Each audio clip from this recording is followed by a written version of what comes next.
Hey, hey, hey. Welcome to the show, everybody, and good vibrations to all of you. Thank you for coming. Welcome to an all new Nomad Live. Hey, we got a good show for you guys. You know why? Because tonight we have one of my favorite people to bring onto the show by far. My man Herb Howard is here in the background waiting.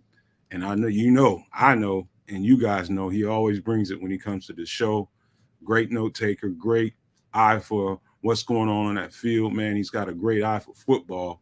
And so I've always considered him more than a reporter because I respect his football acumen quite a bit, man. So I do enjoy I literally enjoy talking to Herb whenever he comes on the show, man, because there's a lot of respect. Even though we've never met each other, I can just tell how much he really loves the game and how much he pays attention to detail. So it's always fun whenever he comes on the show, man. So I just want to say that ahead of time. Before we get into the show, let me bring in co-host we have for tonight. Our new guy, our newest member of the Nomad Live team, man. Got some Canada love right here with my man Matt Kedro. How you doing, kids? I'm doing fantastic, folks. What's going on? How you feeling, Nomad? Gonna be a good show tonight. That's right, man. Good show, man. Good to have you here. Glad to have you on the team once again, man. Let's rock this thing tonight. Let's bring in our other co-host, my man Triple R, man. How we feeling tonight? Feeling good, staying hydrated, enjoying the sweating though. How you doing? Bear down, everybody. Let's go. All right. I know we all got a bunch of questions that we want to ask. We don't want to run him off the show, man. So let's just take it easy with my man Herb. He's got plenty he's gonna tell us all on his own, but man, hey, be easy with him because I got a lot I want to ask him myself, man. So without further ado, one of my favorite people to bring onto the show from the Bigs Media, my man, Herb Howard, man. Herb, how you doing, man?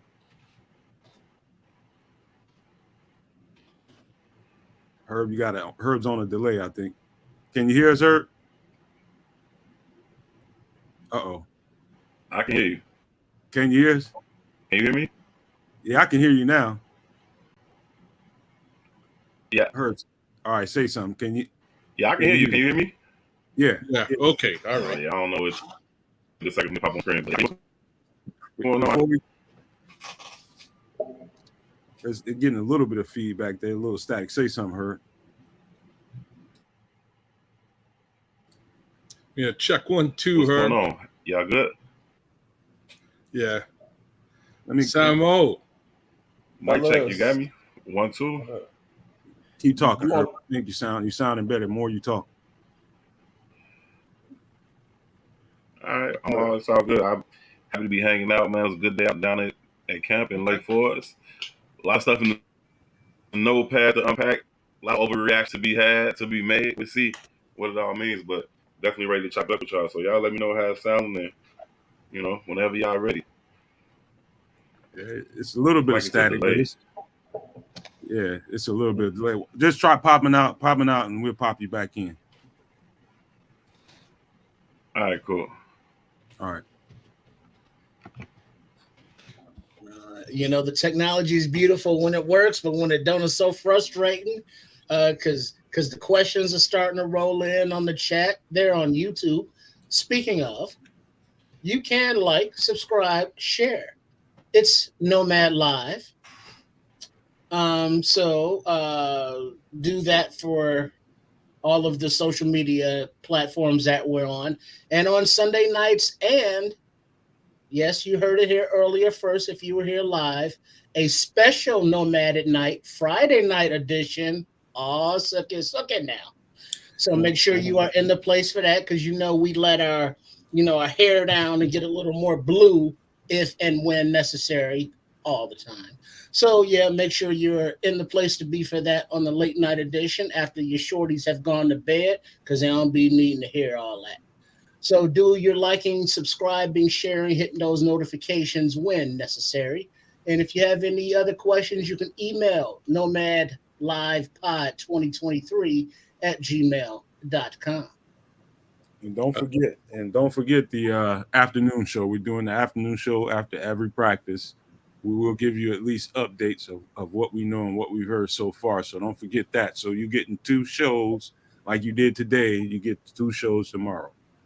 So be on the lookout for that. Make sure you got your notifications set. And if you haven't subscribed, please do. It helps.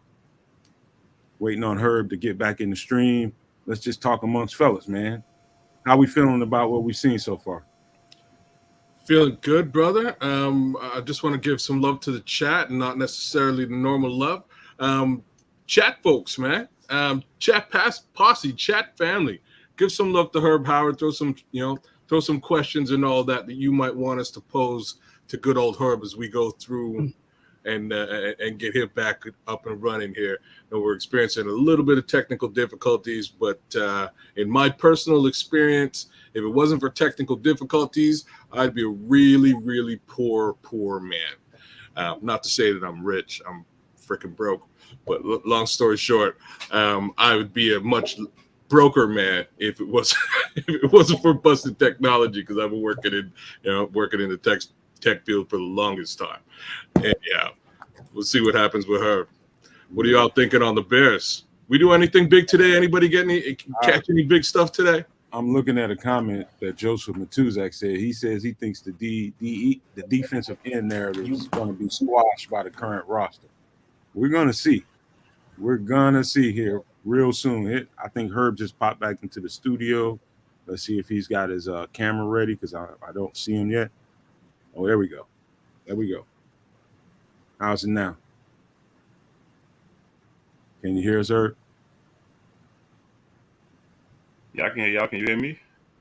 Yeah. I think there's still a delay. Yeah. Are you getting a delay? Yeah, there's definitely a delay. Yeah, it's definitely a delay. Let's just try. Herb, hey, wait, fellas. Herb, are you hardwired or are you on Wi-Fi?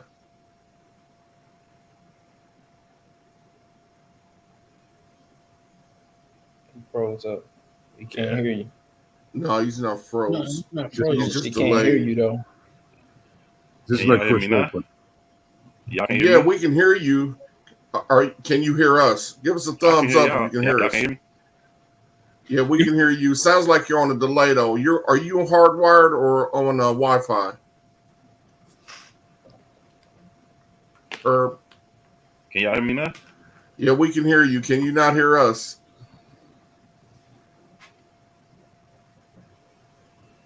Yeah, Apparently I can hear y'all. See, he's got a crazy Long delay. delay. Herb, Yeah, do me a it's like favor 5 and seconds. just turn your video off. Try going audio only. Just stop your cam.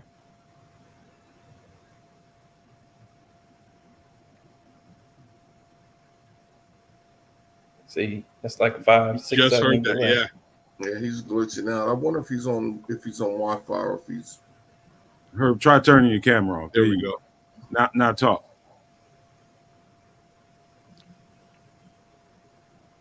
Man, that didn't help. Can y'all hear me now? Joseph. Yeah, we can hear you, but can you hear us? What's the delay? Yeah, I can hear y'all. I don't know. See, you see how long the delay is? Yeah. The delay's a little. I can definitely Shortened hear up y'all. a little bit. Herb, are you on Wi-Fi? So it's a delay. I don't know. When I was backstage right before we went live, I could hear y'all just fine. Everything was rocking just perfect back there. I got a super strong I signal. think it's working. It's fine now. It's fine right now. Keep I don't know talking. what's going on. No. I was Keep talking to y'all just fine right before we went live. Mm-hmm. I think Are you on Wi-Fi I'm or trying to are you figure out if I wired can see down? what's going on my end.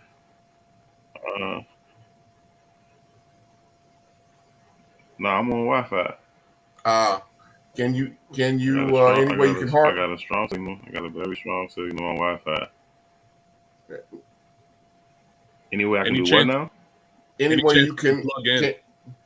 yeah, any chance you can plug in hardwire?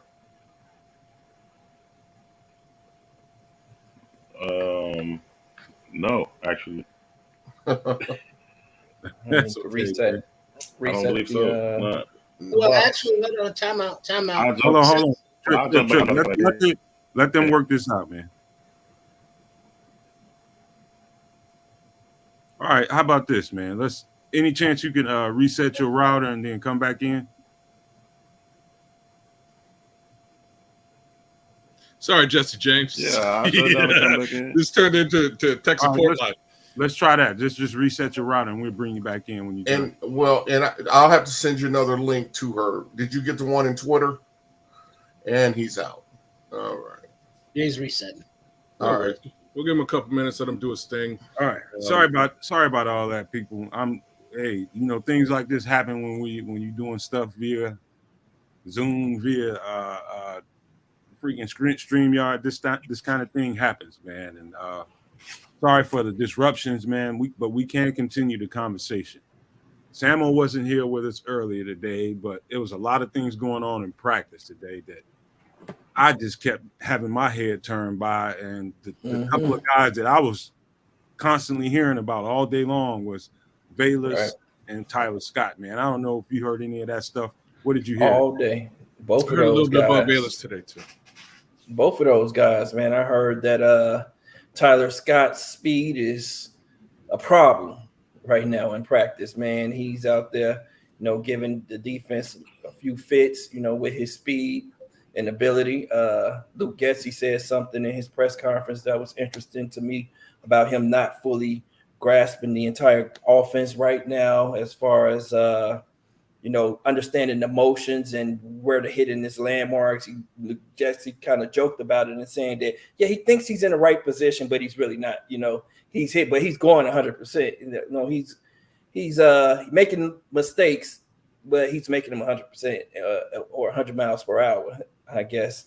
That was good to hear, though. And Getsy admittedly said that, we're just gonna, focus on what he does well, which is what we've been talking about a lot, and allow the rookies to, digest the offense and get better in the offense. And, for right now, focus on what he does well, and whatever is his wheelhouse, which is, his speed.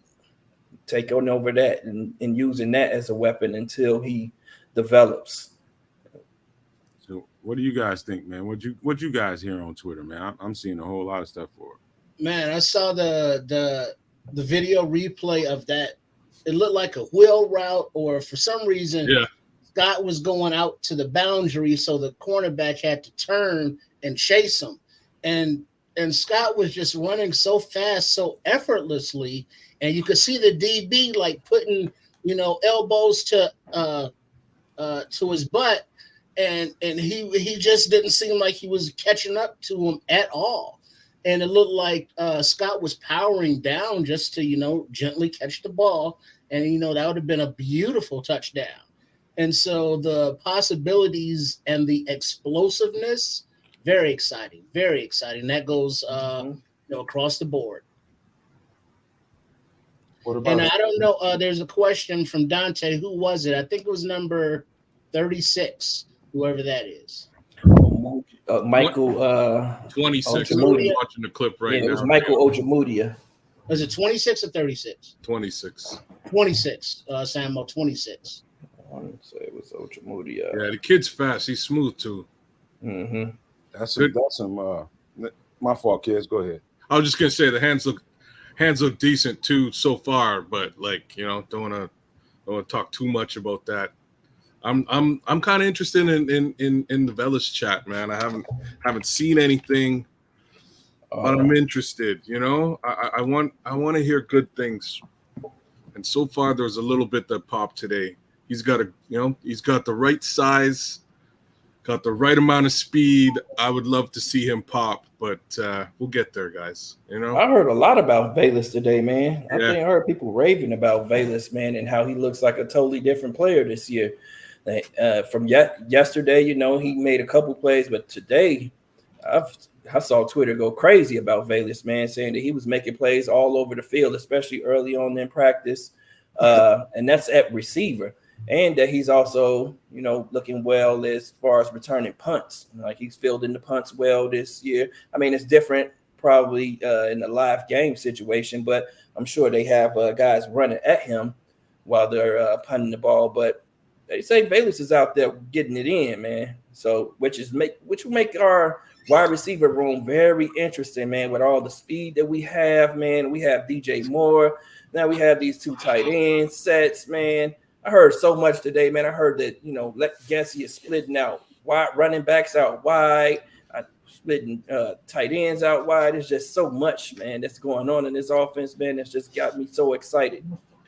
Hey, I got one word for you in regard to Valus, and this is based What on the hell? everything. Sorry. Hey, turn up.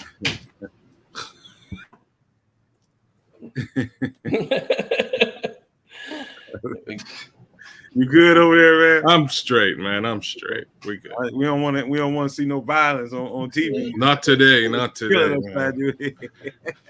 Could have been worse. Trust me. Been one of them weeks, guys. Anyhow. Okay. Hey, in regards to Valus, man, based on everything I heard so far in terms of the players talking about him, Getsy talking about him, and just what I've heard overall, I got one word for you, Sam. 3 syllables. Confidence. Yes. That dude's confidence is What it sounds going up like. another level. Why? It's because he knows what the hell he's doing now.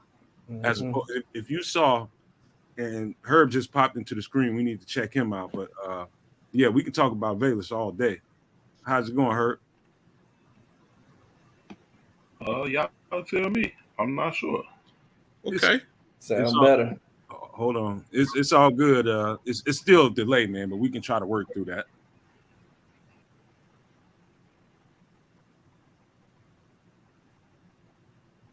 Did you hear anything? Yeah, I can hear y'all. I can see that it took me a minute to pop up on the screen, though. All right. How about this, Herb? Let me ask you a question. What was, just before we get into any individual player, what's your thoughts about the feel of the camp? I mean, the whole feel. I mean, energy-wise, does it feel different than what you become accustomed to being a reporter, or is it? I think from the distance, it looks different to me. Feels different to me from a distance. What say you? I think, early on, it's always this kind of, super optimism. Everybody's talking about, how good they can be, how much work they put in the off season. Everybody reports to camp, best shape of their lives, all these types of things. And I think you hear a lot of that, same kind of rhetoric. But I think the difference is that they have actual elite level talent at some spots on the field. Whereas in years past, that hasn't always been the case. You've been hopeful and optimistic for some guys that were unproven. Now you've got proven guys on both sides of the ball at key positions, and that feels different. As far as some of the other things, I think that's kind of the energy and the hoopla and the rhetoric. I think that's kind of typical. But when you look at them and see that they actually got, some elite level guys, the Tremaine Edmonds, the DJ Moore, those type of guys on the field, that's what makes it a little different than it has been. And so, but you know what? That I'm glad you went there, because I was listening to Eddie doing his press conference, and that's kind of the part I circled. Was he feels different about it because we have some.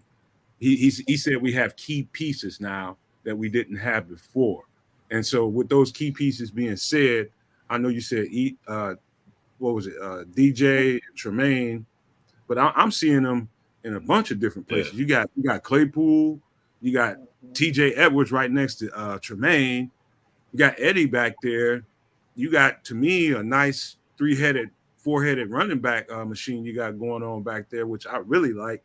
I've been on record saying, I think with some solid old line play, I don't see any reason why we couldn't put up 21 points in the half. I mean, right now we're early, they're still in shorts, but you can gauge a lot from shorts when it comes to offensive play, receivers, but not offensive line. Am I off when I say that? Do you see a potential for them to be able to put up 21 points in a half? Yeah, I think they have that kind of potential. I think they have some big play guys. You look at what Darnell Mooney, DJ Moore are able to bring. Justin Fields himself actually able to take the distance at the moment. So I think they have that kind of big play ability, and they should be able to run the ball. They have the running backs. They should be able to kind of play, some ball control, off fame. Some, you should be able to see some 7-8 minute drives, those types of things from them. And so, yeah, I think they got that kind of capability.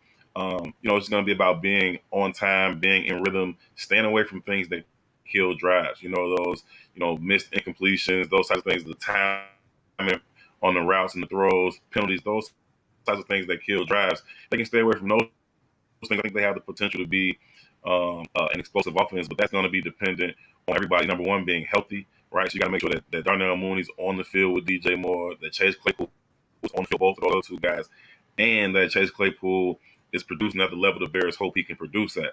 I think he's got all the physical tools. I was looking at him today, man. You just look at him, and he looks like he should be dominating. He looks like a guy you want to throw the ball to. He's huge, big, he's fast. Like, he's got everything that you want, and you just want that to be able to come together. If you can get all three of those top receivers on the field, 15, 16, hopefully 17 games, then this offense has the potential to really surprise some people in this league. I got one more question for our fellas, and I'm gonna turn them over to you guys, man. You can ask them what you want, but I feel like and I just lost my train of thought because somebody just came into the room. But listen, you guys go ahead and ask Herb a question. Let me get. I know the feeling. Mm-hmm. All right, let me go ahead, and something that a couple guys are asking and girls asking in the chat. I don't know specifics to ask you about it, so Herb, please break down everything that you have seen and heard offensive line, starting wise and depth wise.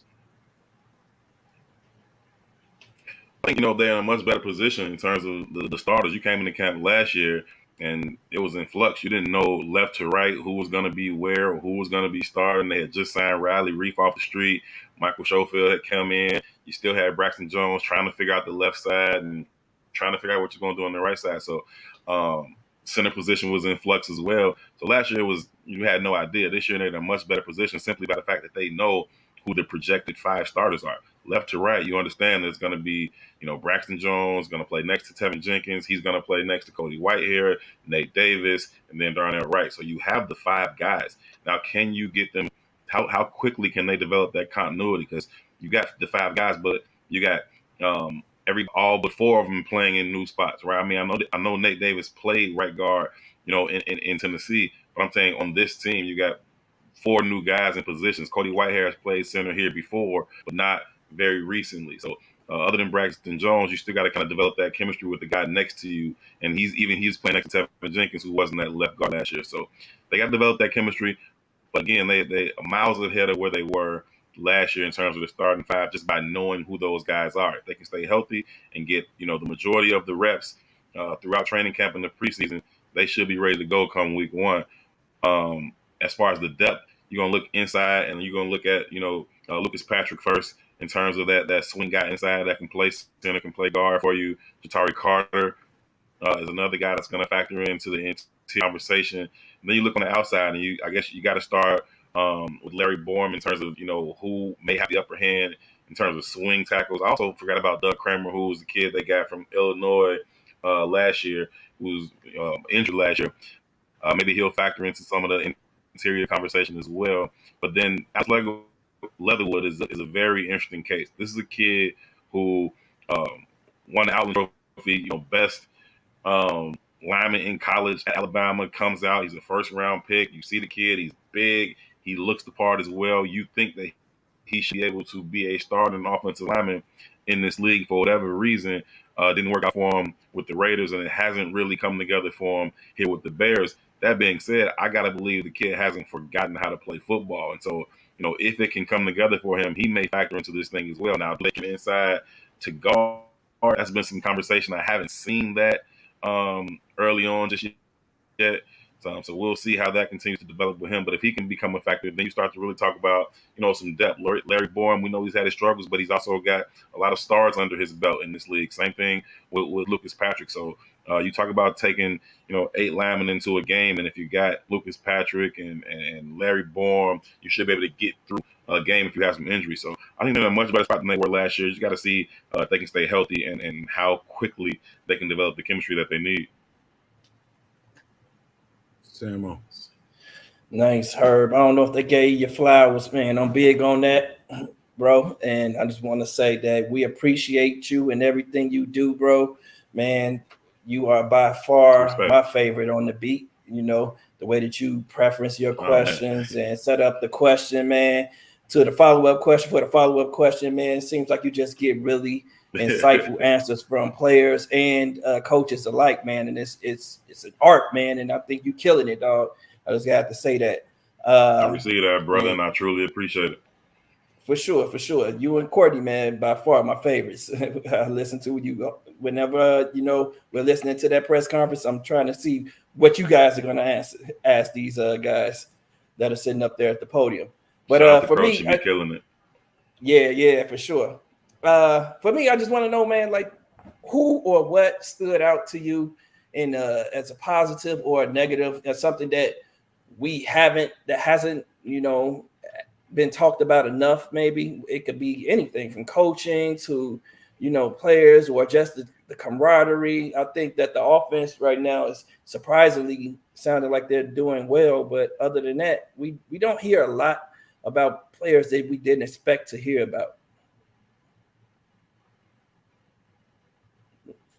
Was there anything there? Yeah, I think there's some intriguing guys on this roster, and if they can come together and develop quickly. You look at a guy like Tyler Scott. I think he had a pretty good day today. Now, it's interesting when you talk about these guys, especially some of these young guys having a pretty good day. I say he had a pretty good day. He made 2 nice catches deep down the sideline. Once in a one-on-one drill, just showed his purity to be able to get behind the corner. Good natural soft hands on the catch. And he did it again in 11-on-11 in team drills. And so you look like he has a good day. And he talked to Coach Getsy, which we had the opportunity to do after practice today. And Coach Getsy acknowledged that he does those things. He's like, but we just trying to keep everything in his wheelhouse. We don't want to overload him too much. And he went on to explain that when you have these kids that are coming from programs who don't do much, and specifically talking about Tyler Scott, he's like, that Cincinnati offense don't move much. He was like, we move a lot. And when Tyler Scott moves, he tends to get out of position a little bit. He's not lining up exactly where he's supposed to be. He's not perfect with his landmarks. And so I guess he was harping on some of those things. But again, that's a guy who factor into the depth conversation. And, if Chase Claypool isn't what you want, or if Tyler Scott just continues to ascend and continues to stack days, he could be a guy that can factor into what the Bears want to do in some packages and some deep plays, some deep threat ability. So that's one of the guys talk about being intriguing. There's been a lot of talk about Tyreek Stevenson, but when you look at him, he is just a key piece to what the Bears want to do. Right? If he is who they hope he is, then that secondary could be really good. Kyler Gordon, I think people are sleeping on him right now. You talk about stuff that's not being talked about a lot. And I know a lot of people were down on Kyler Gordon last year. I know he started out slow, but I thought he continued to get better and progress as the season went along. And by the end of the season, he was looking very comfortable. He was getting his hands on the football. And I think that kind of minimizing his responsibilities, where he's not switching from outside to inside every other play, and just letting him focus on that nickel spot is going to be great for him. He's got that cat-like quickness. He's got great hips. He's got that quick twitch ability. He's physical. He likes to come in and hit. And I think he's got good hits. And I think he is going to thrive when he's only focusing at the nickel position. I think he's going to be able to bring him off the edge on some blitzes. He's going to factor into the run game when he needs to. He's a guy that's going to get his hands on the football. So I think that Kyler Gordon is definitely a key piece that people aren't really talking a whole lot about right now. Hold on, kids. I know you got a question for him, but I just got to say this, man, really quick, man. I don't think y'all know how lucky we are. Herb is a damn national. He's a damn national treasure when it comes to reporting. Yeah. I can't wait to see how far Herb ascends in this business, man. He is something else when it comes to these details. I just had to throw that in there, kids. My bad. You know what? And because you did, I'm going to take things in a different direction. I was going to ask you specifically about Fields' timing. I was also going to harp in on what you think of the defensive end situation right now. Like, what does that look like? But we'll get to that. Herb, how did you get to where you're at? How did you become the guy on the beat? Like, I know you got a story. It's a little bit unorthodox path to this position, but just a lot of time, a lot of dedication, man. I've loved this game for as long as I can remember. I've studied this game for as long as I can remember, and I've been a Bears fan equally as long. So just kind of growing up with the game and then developing that passion for it, I wanted to cover my team, right? And so I would always just kind of do it on my own and do YouTubes or whatever it was. And when I met Eugene McIntosh and Terrence Tomlin, who founded the Bigs. Shout out to them. We was talk organically about sports, and then during the pandemic season, they were doing their sports show at the same studio that I was doing a separate podcast that had nothing to do with sports. But we would just talk about sports all the time, and so during the pandemic season, we decided to do a game day, a show we call Game Day, the Kickoff Kickback, or something like that we would just do before all the games on Sunday. And we would just go through all the games, talk about the Bears. At the end of that season, they kind of asked me if, would I be interested in coming on with the Bigs and covering the Bears. And I was like, man, look, don't even say nothing like that to me. That's not, a real, proposition. So they was like, nah, for real. And I just threw it in the back of my mind because I ain't want to let myself get to that space. And then, sometime before camp in 21, they came, it's like, yo, all your credentials and everything, came to the Bears, sent everything over, you good to rock. And so just kind of hit the ground running, man. The first day I got there to Hallis Hall, it was kind of surreal, just, coming through the gates and all of that, checking in at the guard, at the security house or whatever, and them having my name and all that. Just walking in, not really knowing what nothing was at. Like, damn, where are you? Where am I supposed to go? You know what I'm saying? But then once you got past that part and just got out on the practice field, then it was just football. It's kind of like that nervousness you got, like run out the tunnel. But then once the ball go up, it's just ball. And that's kind of how this was as well. And ever since then, I never looked back with it, man. I just I love the game. I know the game, and I ask questions that I would like to know, and I do it in a respectful way, but I do it in a fearless way as well. Like, I'm not trying to demean anybody, not trying to degrade none of these guys. All of these guys are world-class athletes. Every single dude out there on that field today, all 90 of them, are really, really, really, really good at football. But it's levels to it in the National Football League. You talk about winning the Super Bowl, you need those elite level guys. And so, I just approach it with that mentality, showing them respect that they deserve for reaching the heights that they've reached in this game, but also with the clear understanding and knowledge of what I'm looking at. And I think I speak the language. And so I think that as much as anything, when they hear me speak it, they know that I know what I'm looking at. And then, I think it just kind of lends itself to a more natural conversation that allows for legitimate, answers and responses. And plus, being in an NFL media room is probably one of the only spaces in America, or one of few spaces in America, where being a young black dude is beneficial. You know what I mean? It's not many up in there, and sorry, man, but that's pretty cool. and just Facts, having that relatability, having that relatability and speaking the same language and understanding each other on different things just kind of lends itself to a more authentic relationship than just player reporter. That's mostly what it is. I'm not saying we're friends, nothing like that, but it just allows a more authentic interaction than you otherwise may hear. I'm glad you mentioned that, man, because it is very authentic, and they definitely feel you on a different level. You can see that. You can see that as they respond to your questions. I can look at their faces and the body language and just their expressions, and I know they feel you on a different level. And it doesn't have anything, culturally. When we don't got to go there, man, but we understand exactly what you're saying. However, man, you did put your boy Herb on the spot today. You put Khalil on the spot today, man. I'm gonna let you go ahead and get into that, man.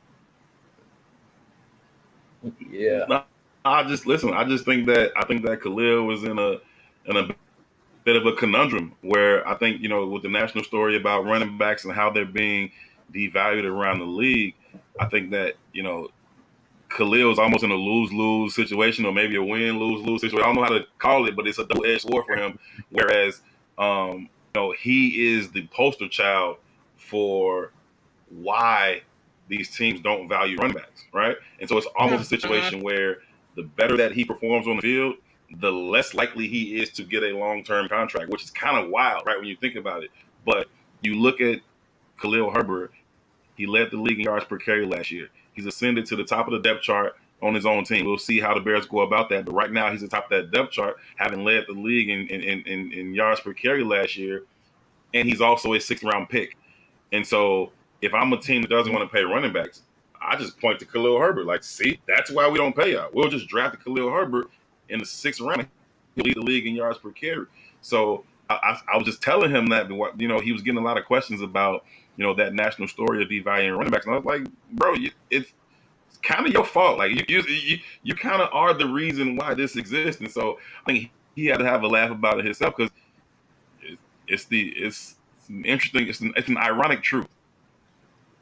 I've been going out of my way trying to talk to Robert Griffin, the third, man. He's one of these days I'm gonna get him on the show, man. But he rides all day, every day on that subject, man.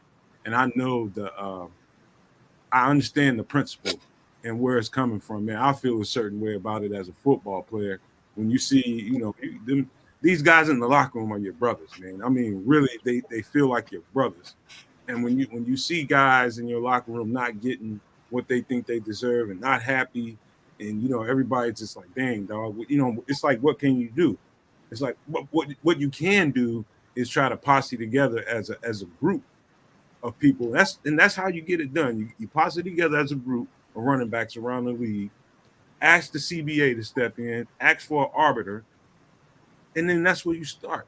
But it doesn't seem fair to me. And I'm talking as a football player. I'm not a Bears fan right now. I'm talking as a football player. It does seem quite unfair to me the way that position is devalued, just because I know how much it takes for those guys to put what they put on the field, and how much of a risk it takes for them to put what they put on the field. Those guys put it all on the line like everybody else, but it's multiplied because they're the ones, and the linebackers are the ones that are taking the most punishment. I really wonder, like, what was Khalil's answer to all that? Because I never really thought about it that way.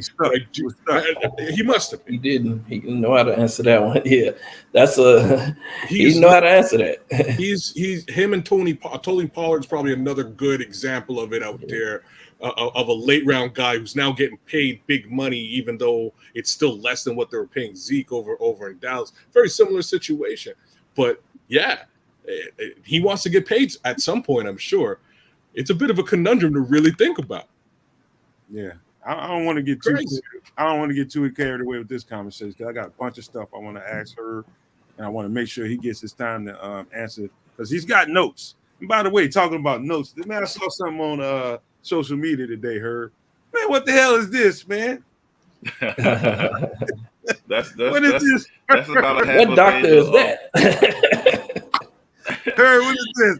Listen, this is like a Scrabble. It's 95 degrees. You standing up in 95 degrees, just trying to write it as quickly as you can and keep one eye on the next play. So that's just what it looks like, man. That's just, that's my own little quick form shorthand that I can go back to. All that makes perfect sense to me. You know what I'm saying? All that looks great to me. We got something in common, man. Chicken scratch rules as far as taking notes quick. Shorthand. You gotta write it quick, man. No time for penmanship. No time for penmanship. Put that out there. I started dying, man, because I used to feel bad about my penmanship, but boy, oh boy, man, that was rough. That looks like Scrabble in a salad bowl, boy. That's rough. Better rock that Google Keep, man. Google Keep, bang that thing out, say them notes. Well, let's ask you this, Herb. In those notes, being that this is the second year of of this offense and this defense, this regime, have you noticed the speed of the practice or the intensity or just the understanding of getting out of drills? Any difference between this season and last? I think you can see that from Justin more than anybody. I think what you see from him is that he's developing to a bit of a coach on the field, right? He understands this offense, and he's able to answer the questions that his teammates have in great detail. And talking to Luke Getz today, he said it's good to be in a place where he can have in-depth conversations with Justin. He was also talking about Darnell Mooney, but just having in-depth conversations with these guys. More so, he said last year it was just about, do you know what this word means? Can you understand this terminology? Now they're getting to a spot where they can have conversations about what the reaction should be and what the counters could look like. And I think that's kind of getting to that next level. You got 100 level, trying to get to 200 level, and then 300, and so on and so forth. But I definitely think that you can see that mostly from Justin, but also from some guys like Darnell Mooney who were in it last year. And I think you got to get those other guys up to speed. DJ Moore's a veteran; he understands offenses, but he wasn't in this offense, or even that is a little bit of an adjustment. Chase Claypool got over here a little late last year. He's still kind of going through that. Tyler Scott being a rookie, all those types of things. But I do think you see with some guys like Velus Jones who, just have a little bit better understanding. They're getting into the right spots. And so certainly for the guys who were here, all last year, you can definitely tell. And I think, mostly and most importantly, you see it from Justin. Nice. Hey, Herb, let me ask you this question. 2 questions, man. I think, did you see Justin getting that ball out of his hand? Because what I heard was he was getting that ball out of his hands quickly. He was dumping that thing off and spraying that ball around to multiple places. That's part one of that question. But part 2, I just want to know what it looks like when you're looking at that first person, how much of a presence and a difference that those linebackers make behind that defensive line. I just want to know how much of a difference from last year you saw out there. Well, I'll answer the second part first. It's not even comparing them to last year, just comparing them to themselves. It's great to see, right? I mean, Tremaine Edmonds is a huge man. Like, he walks in the room, he's huge. He stands on the field next to other big dudes, he's still huge. And just an imposing presence in the middle of that defense. He's also very, very smart, and he communicates nonstop to the rest of the guys on the field. And getting guys lined up, giving guys checks. I mean, last second checks where you might see the D-line shift at the very last second. I think, having Tremaine and TJ was also very, very smart, very, very instinctive. Having those guys behind them and in the middle of that field is going to, pay dividends for everybody. We talk about, what the defensive line lacks, and I think they could use a little bit more talent in that group. But I think that the linebackers behind them are going to help. And I asked TJ Edwards that today, just about him coming over from Philly, having played behind one of the best D-lines in the league. What did he learn from playing behind those guys that he can kind of impart upon these guys, kind of help them with that learning curve? Whether you talk about the 2 young D tackles or any of the other guys. And so I think definitely those 2 linebackers are imposing in the middle of the field. And I think physically and mentally, they're gonna help this defense. Getting back to Justin and the ball coming out quick, there's still some times where it's pat. It's most frustrating to me when it happens in 7-on-7. You shouldn't have sacks, so to speak, in 7-on-7. You should open field. 7-on-7 is designed for quarterbacks and wide receivers to shine, right? That being said, I still think that there are times where you do see the ball in his hands too long, and I think when you hear he's holding on to the ball too long, the easiest thing to do is just on him because he's holding the ball too long. And some of this is fault.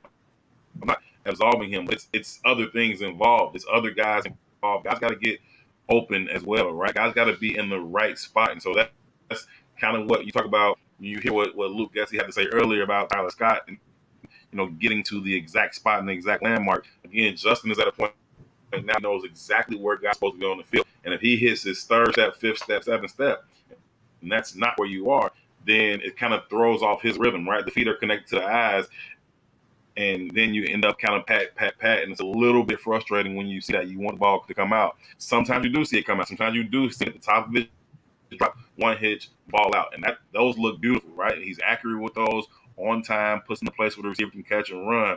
But I wouldn't say that I've seen it getting to the point where it's like, oh, that ball is just coming out every time. It's not quite there yet. That's not to say that it won't get there over the course of the summer, but not yet. One thing that you just said that stuck out to me, something that Gessie said as well earlier in the press conference, was that, Justin's footwork should lead him through the progression and lead him to the check down. And that doesn't seem to be happening. And I'm wondering, is it a result of guys not being in position or where they're supposed to be and him waiting to see if they're going to get open? Or is it him, waiting to see this guy might get open? He's not there yet, but I'm going to give him a negative second or a millisecond, and then he's going on, and then by the time he moves on from this guy, I'm wondering if it has something to do with that. as well. Because if your footwork, like you said, 7-on-7 is supposed to be like footwork, bat. I'm hitting my footwork. I'm hitting the open man as soon as I see him as I go through my progressions. So I'm wondering, like, is it just Justin holding on to the ball, or is it guys who are his wide receivers just not hitting their landmarks in time when he gets through the progressions?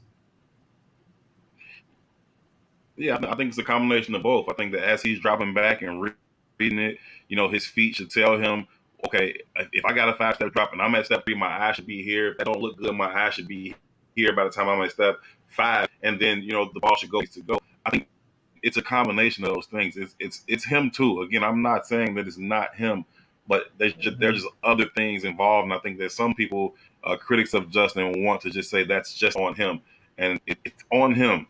But it's also some other things that factor into that situation. I think that you got to look at the totality of the picture to get, to be, super clear about what's going on. I will say that if I were, Luke Getsy, and again, nothing but respect for all the players and coaches, you won a 32-0 season in the National Football League. You know more ball than me, but I think that I would try to just get to a space where just, maybe one period out of practice, if it's 7-on-7 or whatever, then you just go, okay, if the play calls for a 7-step drop, if the play calls for a 5-step drop, we're going 5-step drop, hitch, whistle, period. 5-step drop, hitch, whistle.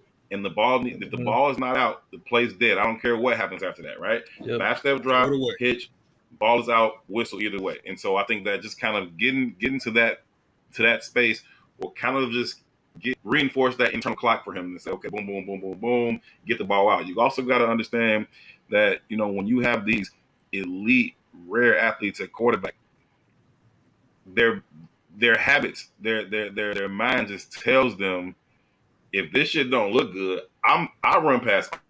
You know what I mean? It just, and I think that also keeps the ball in your hand a little bit. And so, again, that's just something that I would think that I would try. Maybe a little bit of an elementary, high school, college type thing to try, but I think that it may be effective. Hey, fellas, I know everybody's got a lot of questions. Hold on, man. Before he gets off this topic, I just want to ask about snaps. How are the snaps looking right now? Who's taking them? And I know Cody had a little bit of trouble with the snaps at some point back in the day, and then he cleared it up. And then he moved completely out of center. With him back, what do you think? Is that potentially affecting Justin's ability to get the ball off quickly right now? Hey, Nomad, can you pull that notepad back up or not? Hey, Chris, can you pull that up? Say it's up there, huh? Go ahead. You see, where are we at? You see right under. You see where it says 30 stripped and fumbled. Mm-hmm. Like the fourth line, it says 30 stripped. And right under that, it says low snap from 65, threw off rhythm for 1. Right, you got a low snap from Cody Whitehair, and they threw Justin's rhythm off.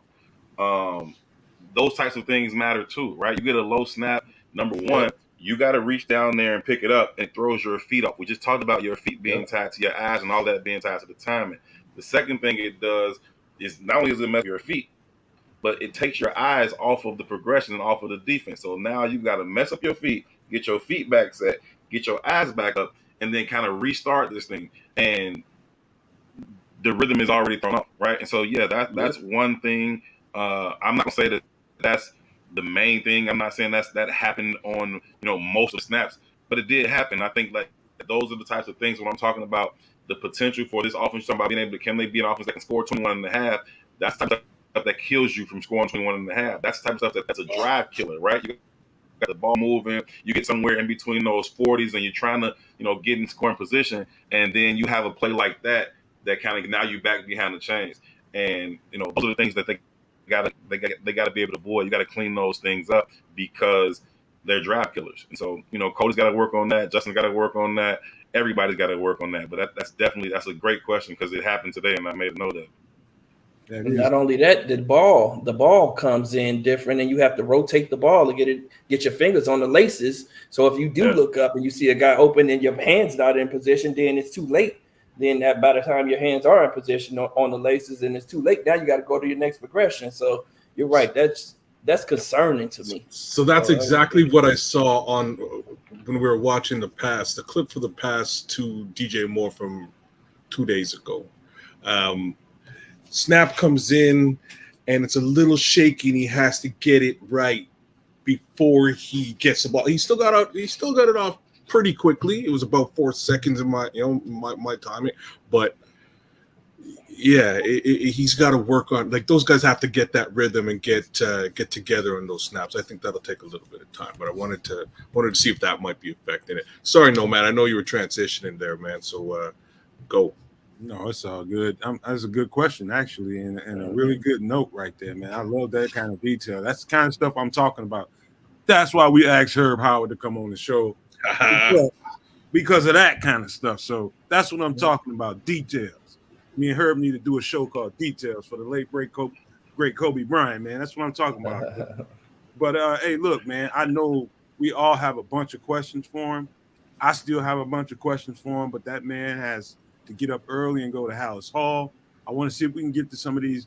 Herb, you good with some of these chat questions because they're piling up for you, man. I just want you to know let's that. do it. Let's do it. All right. Okay, Nick. That's what we're here for. Let's do it. All right. Let me see. Ask Herb what he thinks of Tyler Scott and Tyreek Stevenson. Yeah, I think they're two intriguing rookies. I'll start with Tyreek Stevenson because I think he's the most important in terms of what this defense wants to do. They drafted him, second round. Obviously, he looks the part. The dude is big. He's got long arms. I think like he could probably scratch his knees like standing up straight. He's got real long arms. He's aggressive. He's physical. I think when the pads come on, you're gonna see him sticking his nose in there. He wants to be around the ball. He's aggressive. I do think, over the course of the season, he gonna get burned a couple times. Just sticking his hand in the cookie jar a little bit. I think some veteran quarterbacks will be able to take advantage of him, kind of peeking in the backfield and trying to jump on some things. He may get beat with a couple of moves, but he doesn't look intimidated. He's real confident. He's out there having fun. He's relaxed. He's loose. And again, if he is who the Bears hope he is, then this secondary could be really, really good. I think good everywhere else. I've always liked Jalen Johnson. I still do. The contract situation will be whatever it is, but I still like Jalen Johnson as a number one corner in this league. Eddie Jackson was having a phenomenal year last year before he got hurt. He's already talking about having an all-time safety season now. I absolutely love Jaquan Brisker. He's the kind that's going to develop into a perennial Pro Bowl type player. I love everything about Jaquan Brisker, and I already spoke on what I think about moving Kyler inside. So the only piece would be Tyreek Stevenson, and if he is, what he looks to be, then that back end could be pretty scary. Now you go over to Tyler Scott. The speed is real, right? A lot of times you get these young guys in like, oh, he's fast, he ran this, he ran that, and it's track speed, right? It doesn't really translate onto the grass always, but you can feel his speed on the grass. You can see it. He's got a different gear than some of the other guys on the field, and then he's able to catch the ball. Oh, he's got real soft hands. He's natural. He's got good eyes, and he's got good feet. He caught a ball down the sideline today, able to catch the ball over his shoulder, tap his feet before he went out of bounds, and it happened to be right in front of Ryan Post and Ian Cunningham. That he's got the ability. Now, how quickly can he adjust to the NFL game? He's not a big kid either. He's small. Right? He's small, and I think that he could struggle when some of these bigger, stronger corners get their hands on him. Even Tyreek Stevenson, when they've gone, one against each other or just matched up in team drills, when Tyreek gets his hands on him, that route is done. And so, he's got to get a little bit more functional strength. I think that there are things the Bears should be able to do to kind of scheme him free in terms of getting some clean releases. But I do think that he's got some tools that you have to like. So I think he can be an intriguing prospect right now, just as depth and maybe some packages for him throughout the week. But he could develop certainly into a guy that could become a really, really productive receiver for you. Hey, before we get to the next question, I want to add to that conversation he's having about Tyreek Stevenson. This might seem like this might sound crazy to you guys, but I wouldn't say it if I didn't see the confidence in Tyreek Stevenson people that are high in levels of confidence, they can take licks, they can take L's, they can take those bumps, they can take those bruises, they can take those. He's all over social media getting whooped all over the field, but that's good for him. That might sound strange to you guys, but coming from a DB, I'm telling you, it's gonna pay dividends. Number one, number two, the fact that he had Peanut out there. I don't know if you guys saw that. Yeah, Peanut out there. He was out there. Correct him on the fly and can tweak him and get stuff right there in real time, man. That stuff pays dividends. I just heard you can respond to that if you want to. Yeah, no, he's a real confident kid, but like I said, I do think he may get burned a couple times just getting in the backfield or biting on some double moves. But I guarantee you, by the time he gets to the sideline, after he get beat on 4 touchdowns or whatever, he gonna be forgot about it. Like that dude gonna okay, next one, and he gonna jump the next one too though. Like be clear, like Right. he don't care. Like he Right. believes that the ball is his when it's in the air, and he's trying to jump it. So he's got to play with a little bit more discipline in terms of some of that, especially with his eyes. But again, you got to like his confidence and his competitive spirit. Man, that is dynamite, man. Hey, give me another question, man, because we can talk about that all day. Because that Tyreek, he's right on point, man. Okay, Cornelius Squall says my first question. Herb asked Getsy during the press conference about a player and I didn't hear who he was. I don't know who he's talking about. I only asked Getsy as far as a player. I only asked him about Tyler Scott. So that when I asked him that question, it was about Tyler Scott. And like I was saying earlier, he likes what he brings. He talked about how Tyler Scott attacks, each day and attacks, his job every day. And he's tough. He did say, like I said earlier, that he's got some learning to do, coming from a college program that didn't move in terms of shifting receivers around. So, I think that he's got a little bit of a learning curve to make up for. Again, he has some skills and some gifts that you can't really coach. I will say this though, and Tyler was talking about this himself. He went to Cincinnati, and so did Sauce Gardner, and they had another corner. Kobe Bryant. Had another corner Kobe Bryant that got drafted. Kobe Bryant. So exactly. And so, he was talking about going up against those guys every day in practice and how that prepared him, to be ready when the games came. And so he's not a stranger to going up against, other elite talent. So, again, he's got that competitive spirit and he's got some speed and some wiggle to him too. So I think, whatever learning curve he needs to, adjust to, I think he will. Okay, we got another question for you. Herb, are they running RPOs in practice? The offense will be dynamic, but I hope it's not too complicated. What'd that look like?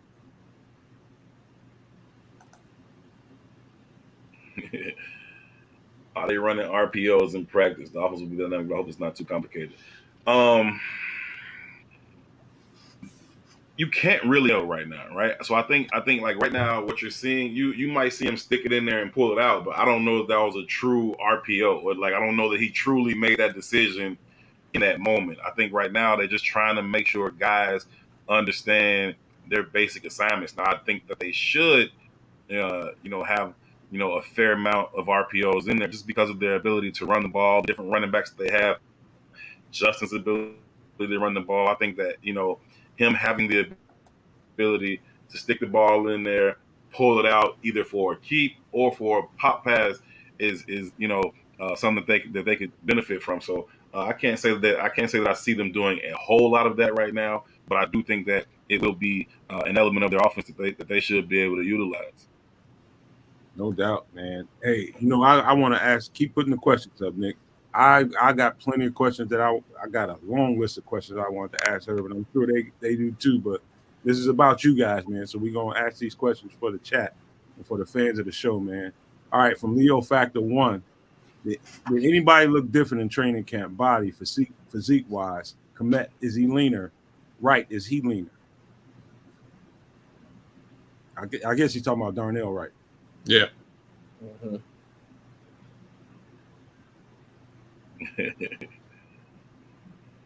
Oh, Darnell Wright. Well, we heard from I thought you were saying Darnell Mooney because Moon looks a lot bigger. You could tell he's been working on his upper body this offseason. But Moon is Darnell Wright, strong. we heard from Ryan Poles and Flus the other day, and they were talking about how he attacked this kind of off period, the 4 days that they had off, and how he cut his body fat down, came in lean mass. Yeah, Mooney's on another, definitely on another level. But he had the ankle, so he couldn't really work on legs. So I imagine he did a lot on the upper body. But getting back to Darnell Wright, I just they seem to be very impressed with what he's doing physically. So he's got to adjust, he's got to trim some of the fat or whatever. But they say he's doing all of that, and the kid is strong. He's big.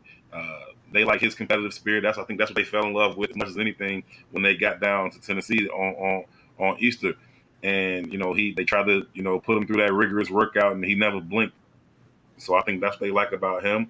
He seems to be continuing to do that. So he's a guy that they like what he's done on his body. Talked about Mooney, and then I think today y'all talked about Courtney Cronin. I think today Crow asked Khalil Herbert if he had focused more on his upper body today, because he came in there with his cutoff shirt on. I think Crow was like, man, you was looking a little more jacked than you were last year. He was like, yeah, I focused on lifting a little bit more and just eating better. So it seems like the guys are buying into what Flus is selling. I think Flus talks about those guys taking care of their bodies, mind, and spirit, and I think they seem to be buying into that, and good for everybody else, because that should help them stay healthy, and it should help them perform better. Hey, And I'd like to get in there with a question that kind of goes along with what people are saying in the chat, that as Bears fans, we appreciate you for asking smart, intelligent, relevant questions, unlike some of your colleagues. But I want to ask a question that kind of pulls back the curtain without getting you jumped in the parking lot.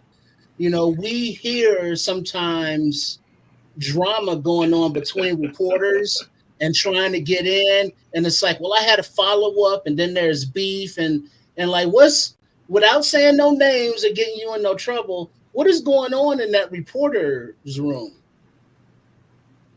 Herb ain't got those problems. This is a perfect time for Herb to freeze up, right? He just sitting there. Freeze up with his king down and take support. Stop that. That was a good one. Hey, Herb. I got a quick question before we get back to the chat question. I think. Go ahead, man. Go ahead. My bad. I think that you certainly get some of that, and people get their question stepped on. Man. It's cool. So you certainly get people getting their questions stepped on, and sometimes that could be a little bit frustrating, and people wanting to get their questions in and whatnot. But for the most part, it's a pretty cohesive room. Now, we do get very irritated when people ask, I'll say unnecessary questions, right? When people ask those types of questions, you only get so much time, right? You only get so much time in a press conference. You're only going to get so many questions in, and when that media relations member says, hey, we got 2 more questions, and then somebody asks an unnecessary question, it's information for everybody. So when somebody asks a good question in the room, everybody appreciates it, because we always got that information. They can all we can all use it for whatever piece of content we're working on. So there's definitely some of that in the room, but for the most part, I say it's a pretty cooperative and cohesive room. And just a real quick follow-up, which is faster, the players getting off the ball doing a 40 time or trying to leave the podium after the PC?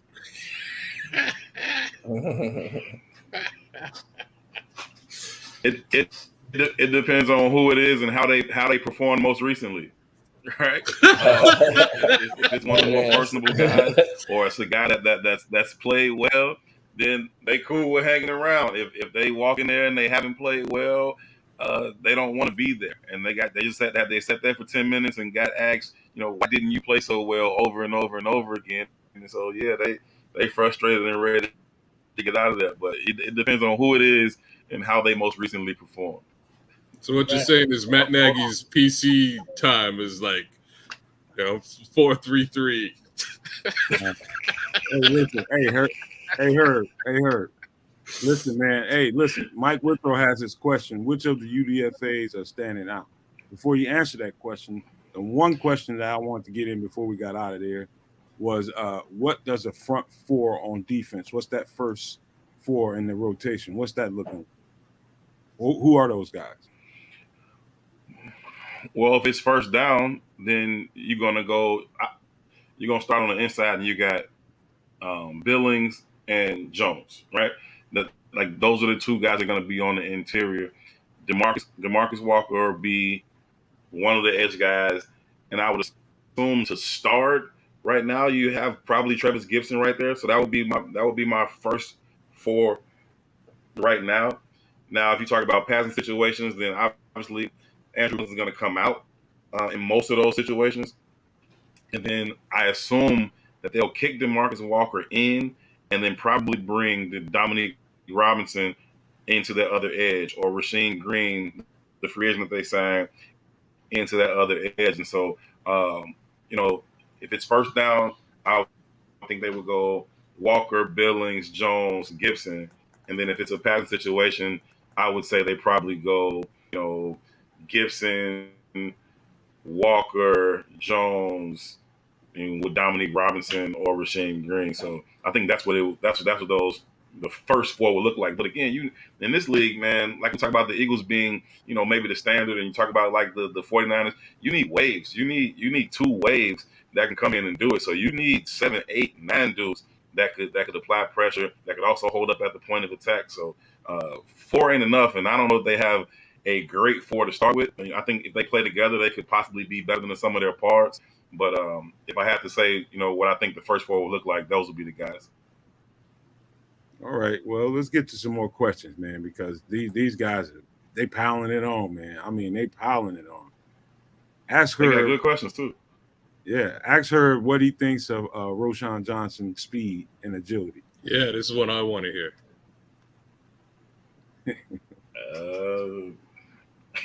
Just go ahead and give it to him. Hey, man, be honest. Yeah, they overhyping be it. honest. I've been on record. I went on record saying the same. Be honest. I've been on record all spring, and this is nothing against Roschon Johnson. I just don't understand. I've never seen such effusive praise for a 4th round pick in my life. I've never seen it. You know what I mean? And you talk about a guy who wasn't the feature back on his own team. Again, it's not a knock on him. Bijan was all world in college.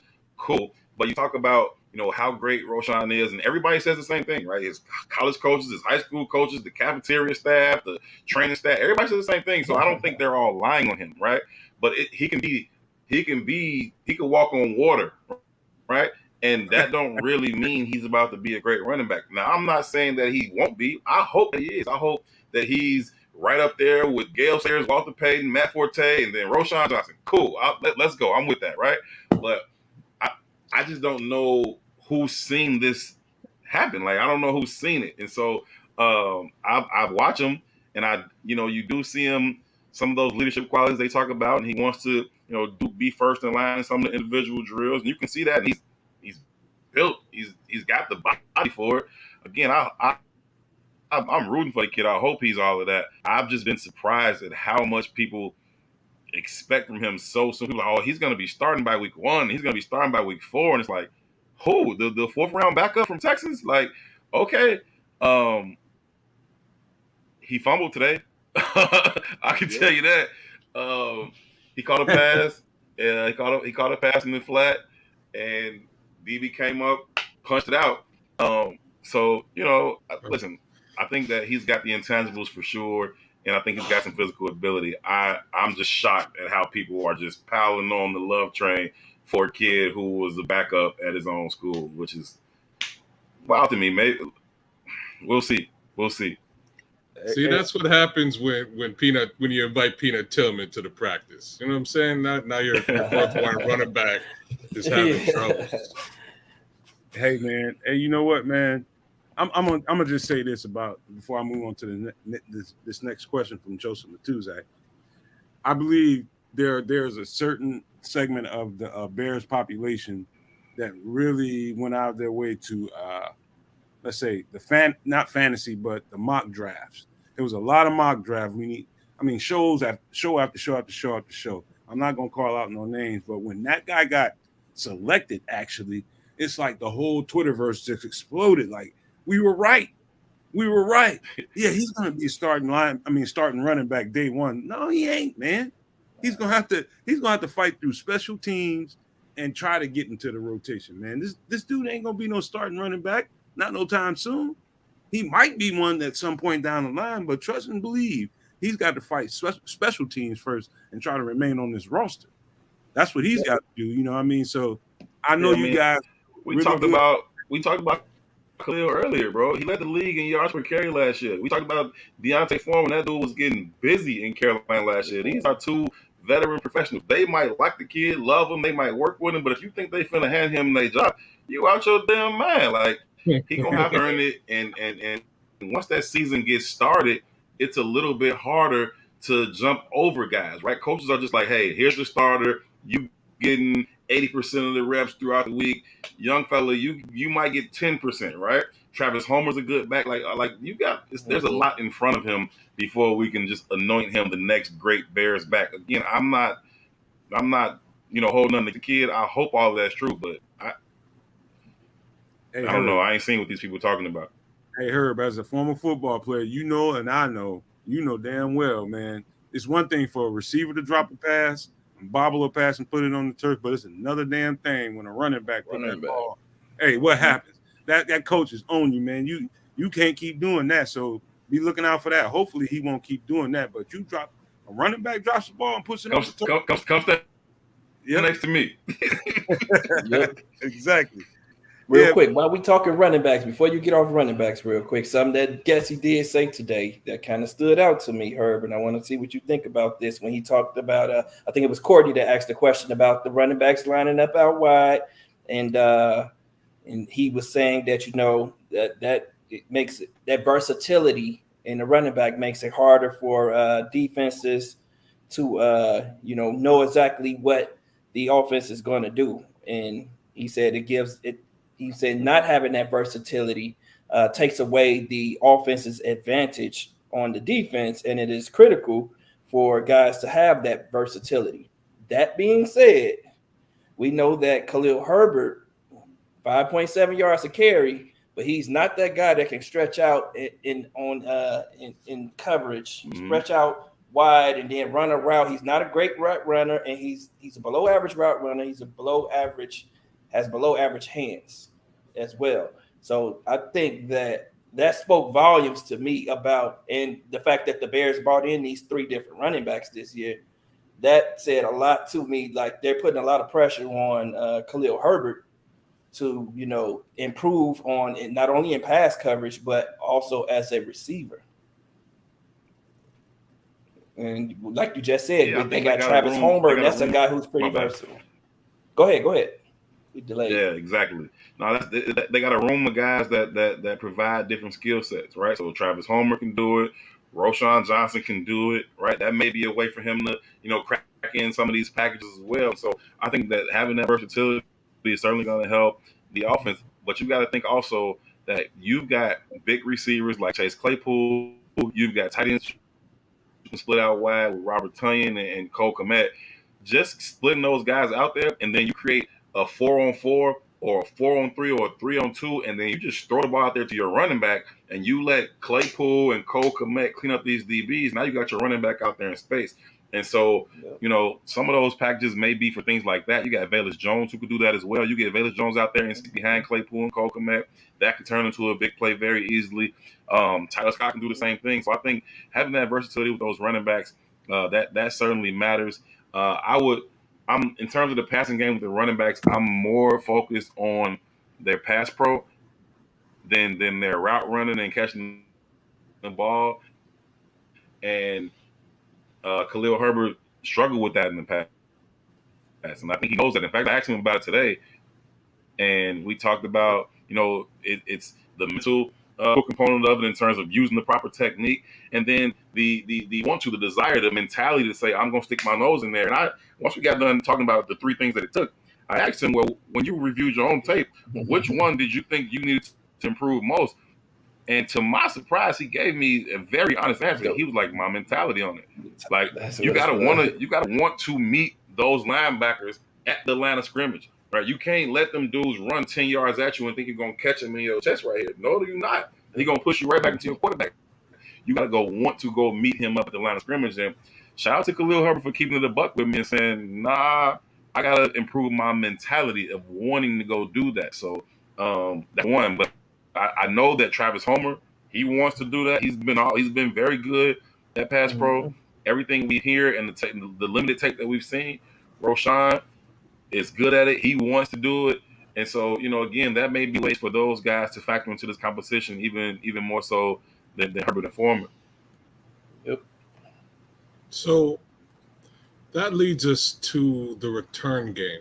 I don't know how much of that you're seeing, if any, but who do you think is going to be returning kicks and punts? Hold on, kid. Go ahead and answer that, Herb, if you want. All right, so I think that the first answer is Velus Jones. And I think certainly in kick returns, Velus Jones, I think, should be back there and probably will be back there. The question for Velus is, can he handle punts? And it's a different situation when we talk about kicks and punts. And, kicks, I think he can get back there, catch the ball, do his thing. But tracking those punts was a problem for him last year. And then once he muffed a couple, it becomes a mental hurdle. And so as soon as the ball goes up, you kind of fighting with your own self about whether or not you're going to actually get to the spot, catch it the right way. And, you can kind of just see him, his wheel spinning when the ball goes up. Now, if he can have a clean summer of catching punts in practice, but also in the preseason, I would like to see him back there because he has rare, unteachable abilities in terms of his speed, his power. He's thick. He's not just a fast dude like Tyler Scott, who's small. Velus is thick. He's strong. So he can hit that hole, split those defenders, and break that first tackle. And now it's just him and the punter. And the punter, he did on that. So I would lean towards Velus, but with caution of the struggles that he had with punts. And I think that if he has those struggles with punts again, then that might open up the door for a guy like Dante Pettis to, fight out for that last spot, on this roster. Also, Tyler Scott has some kick return ability. I don't know about his punt return ability as much as his kick return ability, but that straight line speed is, again, something that can be very, very scary. So, and then Khalil Herbert has done it. So, how they choose to go about this running back committee, if he's not a guy that's getting 20-plus carries a game, then they may send him back there and return some kicks. I think, he's one of the league leaders in that a couple of years ago. So they got some options for sure. We'll see how it plays out. But if I had to choose a horse, I would go with Velus. All right, let's get to some more questions. You good for 5 more? It's probably like 25 more in there, man. But you good for 5 of them, Herb? No, I'm good. And I want to answer Joe's question about DeMarcus Walker because he's 100% correct. That's another thing that was on that notepad. His energy is always high. Like 95 is always bouncing around. He's always pumping guys up and talking and that's just who he is. Even when you talk to him in press conferences, that's the energy that he got. That's how he shows up. He gonna be himself. So we'll see what that translates to as a run stuffing and pass rushing. But he's a very, very high energy guy. And I think that's infectious. All right. Paul Clark wants to know, what does Herb think of the Cole Kmet extension? I think, they were impressed with what they saw from him in the second half of last year. I came into last year and I was, publicly frustrated with Cole Kmet. I was just hearing about Cole Kmet's potential. I'm sick of talking about his potential. Like, is this dude good or is this dude not good? And I said at the beginning of last year, I'm going to give him 8 weeks, half the season, to decide, is he good or is he not? And by then, he ain't good. I'm like, whatever. He struggled the first half of the year. And then to his credit, second half of the year, he turned it on. He picked it up, ended up finishing the season, 7 touchdowns, 50-something balls. And so I think that they just saw a guy that's ascending. And, you add more talent around him, You bring in, DJ Moore, Chase Claypool gets settled into the system, a better offensive line, those types of things. The idea is that he should be able to continue to ascend. He's got all the physical tools. He's a big guy who can, be a good inline blocker for you, but also be able to run routes. So I know what they like about Cole Kmet. We heard Ryan Post talking about his work ethic, but also, how he just continues to ascend each and every year. And so, good Cole Kmet to get his extension.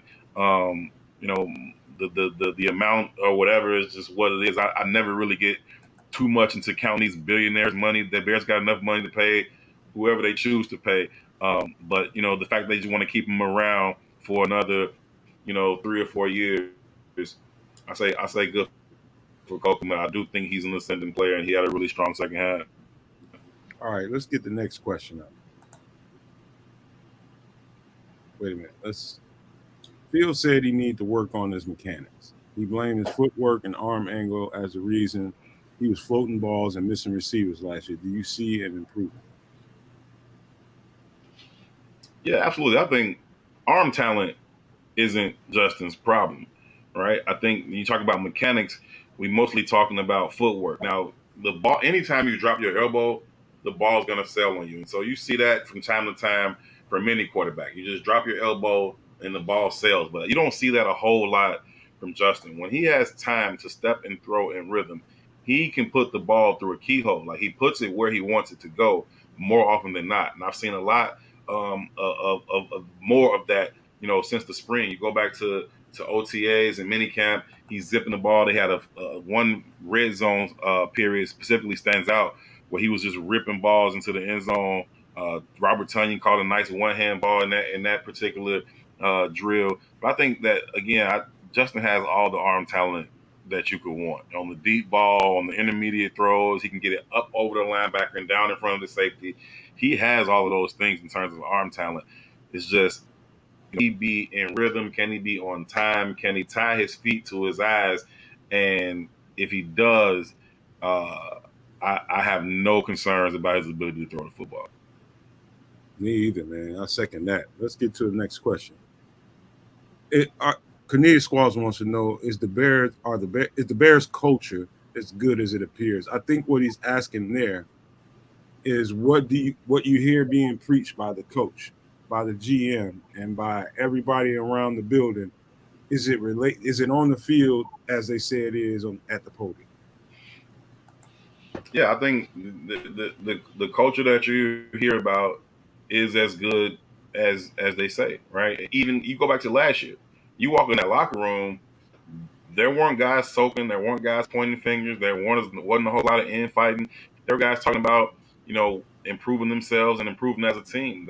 You see them practice, their guys are running 30, 40 yards down the field. D linemen, they go rush, ball gets over them, they turn, they run, they get out the stack. Like they do all of those types of things.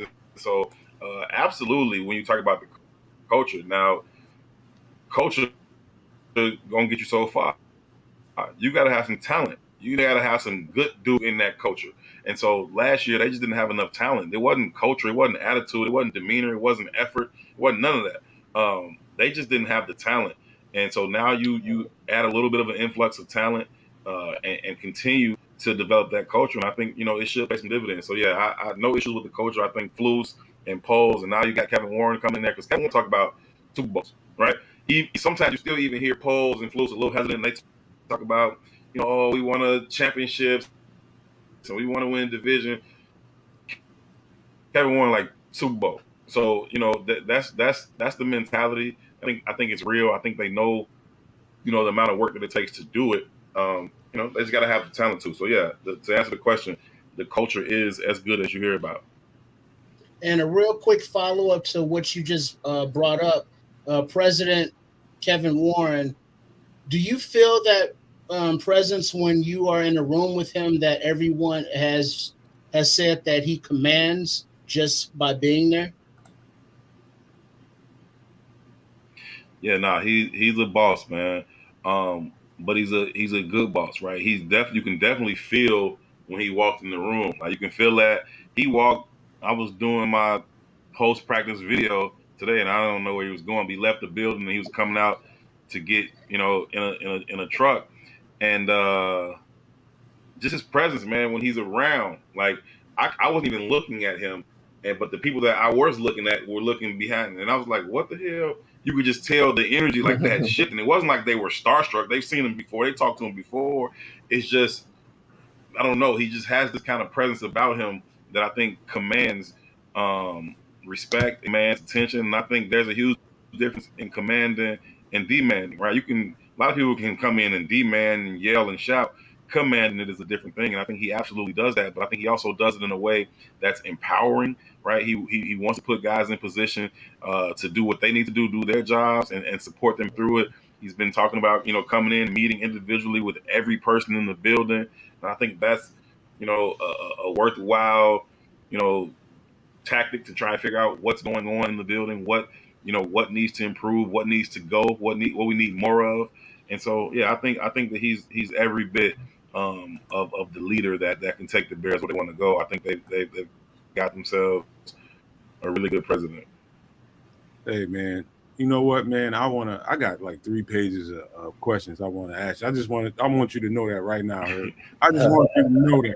I got 3 pages of stuff that I have not asked you, but everybody is not as patient as I am. Hey, the people in the chat man, you got it bubbling out here, Herb. I want you to know that, man. And we can't Let's chop it up. I'm good to go a little longer, man. It's up to you, but okay. Let's do it then. Hey, I was waiting to hear you say that, man, because there's a lot going on that I want to talk about, and I'm sure these guys got a lot to talk about. But I'm just trying to be respectful of your time. I feel lucky and fortunate that you were here tonight, and so I want to take advantage of that, man. So thank you for saying that. No, I appreciate the consideration. There's definitely some long days and trips up to Hallis, and but dog days of summer, they're gonna be what they are. So I get enough rest in. I'll let my guys go first, man, because I know they just piping with questions. Oh man, that kick return situation was really where I was at. I kind of wanted to know about Travis Homer as well. You didn't touch on Travis Homer. Do you think he factors in? And to piggyback on that, to give you one answer, what about Crookshank at all? Crookshank's got a lot of good speed, and he's got a lot of great tape from his return days in college. I think again, there's only so many spots, and he's gonna have to be really, really dynamic in whatever limited opportunities he gets in practice and whatever limited opportunities gets in the game. I imagine he's going to be out there a lot. Fourth quarter of those preseason games, can he take one of those kicks and put it in the end zone, right? If he can ball, Coach Hightower will advocate for him, right? That's just the special teams coordinator. He'll advocate for him. That being said, I think that's a long journey for him to jump in terms of the guys that are ahead of him, and him being his position group, being a receiver. So as far as Travis Homer, I think he's a phenomenal special team player. He's a 4-phase guy. He's going to be on all your teams. I don't know about kick returner itself. I know he has that ability, but again, the first thing you want your returner to do is secure the football, right? Job number 1 is get the ball back to the offense. So Travis Homer, cool on that. But all things being equal, you also want a guy who can be dynamic with the ball in his hands. And Velus Jones just sets himself apart from a lot of other guys with that type of ability. Even other guys that have the speed, like Tyler Scott, like Crookshank, because he has the size and ability to break tackles. He's also got great vision and instincts with the ball in his hands. So I think that it would be there's some high hurdles for some of those guys to jump over, but Travis Homer is going to be a core special teams player for this team in all phases. Man, let's go to my wheelhouse, man. The trenches, man. We haven't talked enough about them. I know that the pads aren't on. I heard some things today about there being a little mix-up because of our boy DeMarcus Walker, with the loud mouth. And, I think that our offensive line is also trying to, develop that toughness. I think that, the offensive line sets the tempo for the offense, and the defensive line will set the tempo for the defense. I see that DeMarcus Walker is a talker. Do we see the other players around him, following that leadership and, becoming a little tougher or, having a little bit more, showing a little bit more bravado? And what about the offense? Are they, looking like they're not going to be pushed around, like they want to be that physically imposing unit that sets the tempo for the offensive line? Defensively, what we have heard from some of the leaders you talk about, Tremaine Edmonds and Eddie Jackson, is they just preaching just to be yourself, man. Like, be who you are. Tremaine Edmonds said, like, if you're a talker, talk. If you ain't a talker, don't. Just show with your actions or whatever. I don't think anybody wants guys, faking the funk and out there chirping just to chirp. That's not, guys can see through that. They're like, that's not you, man. Be quiet, cool out. And I think guys know that. You can see through that.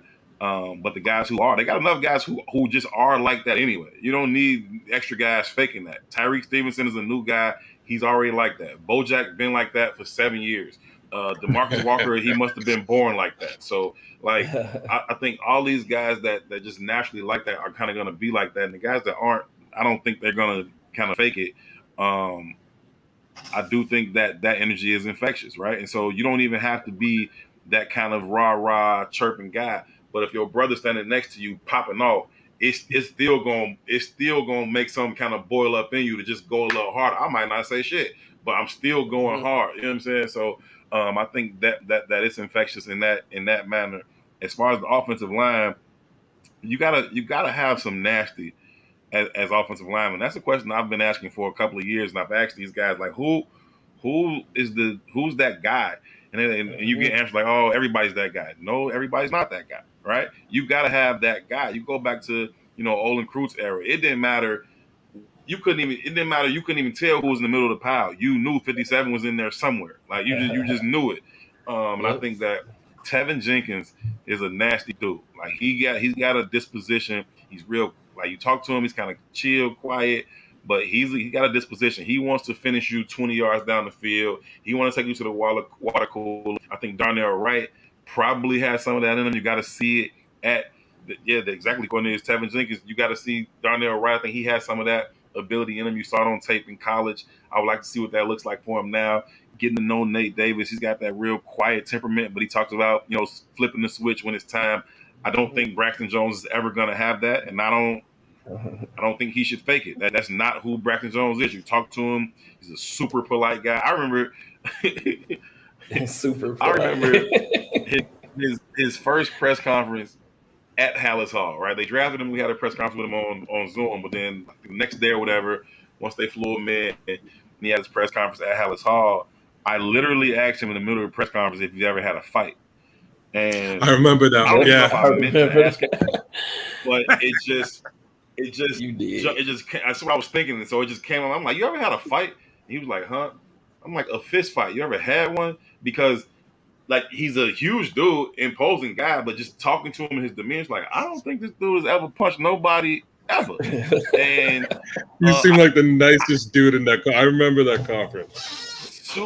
Super nice dude. And it was like, man, I would like my offensive lineman to punch people sometimes. You know what I mean? That's just what I would like.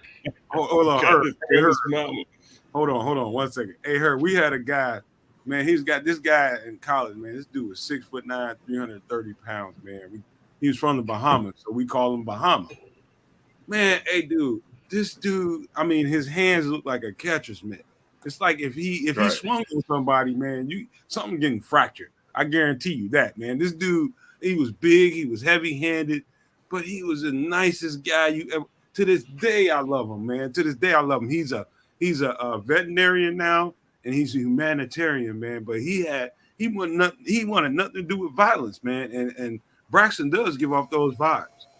You should thank God he didn't. God, big right. Some of those dudes, they just learn that early. They learn that early on because they so big. When you young and you so much bigger than everybody else, it's not even a comfortable thing, right? They don't really like it. Like, oh man, I'm awkward and I'm hurting people, and you know what I'm saying, and people getting mad at me. I'm playing too rough and all that kind of stuff. And so I think some of them just kind of developed this demeanor that's just, you know, it's disarming. Mental. I know I'm 6'7", I know I'm 330, but I promise you I don't want to hurt you, right? Like, just show up with this kind of disarming demeanor, and I think Braxton Jones he's just naturally that way. I love Braxton Jones, man. I do a series called Bear With Me, and then just sit down and do one-on-ones with guys for, 10 or 15 minutes, and we talk about stuff that don't really got nothing to do with football. He's just a likable dude. I like him, and I think he's a good football player. I think he's going to develop. I think he's going to probably be the Bears' left tackle for a while, right? And I know a lot of people still got questions about him in terms of his ability, but I think, struggling against that bull rush because he just didn't have the strength. I mean, I can't even imagine what the weight room looks like at Southern Utah compared to a National Football League weight room. I mean, so I think once he's stronger, he'll be fine. I like Braxton Jones a lot, so I'm not knocking him. I'm just saying I don't think he's ever going to be that kind of nasty guy that we were talking about. But Tevin Jenkins right next to him, though, he owned that. He probably never had to be. You got Beauty and the Beast over there.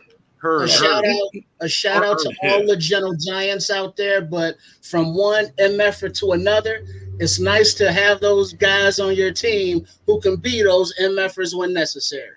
Think about it. You 6'7", you've been the tallest guy all your life in every classroom you ever been. You don't have to be, because people are afraid of you. Everybody's being nice to you, so he probably was just a guy being nice to everyone because they were afraid of him and being nice to him. That's how I look at it, man. But as long as he's gonna block, I'm good with it. Be you. I grew up with a guy like that, Herb, man. I was just talking to Chris about him last night, man. He's a huge guy, man. He's 350 pounds now. I mean, he might be slimmer now because, life. But, hey, man, look, man. I look at Braxton Jones, man, and I look at his eyes, man. And I'm telling you right now, what we think Braxton Jones is and how he comes across verbally ain't what it really is. I think he's got a switch to him, and somebody's got to turn it on. Yeah, somebody needs to kick him in the shins. Like, I know exactly what you mean. And it'll get there. He'll get PO'd, and we'll start to see it. But until we get there, he just seems to be much more of a cerebral, nice guy. And I can live with that, especially if you got a jerk standing right beside you. I love that Tevin Jenkins is a little bit of a jerk. Mm-hmm. I hope everybody loves it. I love it. I think he's awesome. And to be honest with you, hearing about Mr. DeMarcus Walker, it sounds like he might be just a little bit of that on the defense too.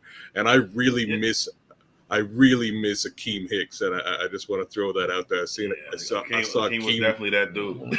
Yeah, I saw Akeem today talking about Justin being number 86, giving him some love, and I was like, man, I really miss that guy. I miss that leadership that we had on that line. We haven't had anyone on our defensive line to be that guy last year. So having DeMarcus Walker on the line this year, and maybe he'll bring it out of Braxton this year, because he's going to try to toss Braxton around and he's going to talk a little trash. So maybe Braxton going to get tired of it a little bit and get a little nastiness to him, man. That's what we're hoping. I'm going to tell you what's going to happen. I'm going to tell you what's going to happen to DeMarcus Walker. He's going to talk all that stuff to Braxton Jones, and it's going to be a play. Well, because Braxton Jones is, y'all talking about this switch, and maybe, and I can see it in his eyes that he's gonna do his job, and he ain't got no problem blocking you 30 yards. But this idea that he gonna be like, oh, I hate you, I don't see that from him. I don't see him, slamming guys late. I don't see none of that from him.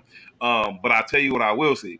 DeMarcus Walker gonna be doing all that, and he's not gonna say nothing back. Braxton ain't gonna say nothing back, but Tevin gonna get tired of it. And so on those plays where DeMarcus Walker got to rush up the field and then spin back to the inside, Tevin gonna lay his ass out. You know what I'm saying? Like those plays with the guard just kind of looking for work, and he's like, I ain't got no work over here, but this boom, and he gonna lay his ass out. Yep. They gonna fight because DeMarcus gonna be pissed. They gonna fight. Like if I had to bet on the first fight, DeMarcus and Tevin.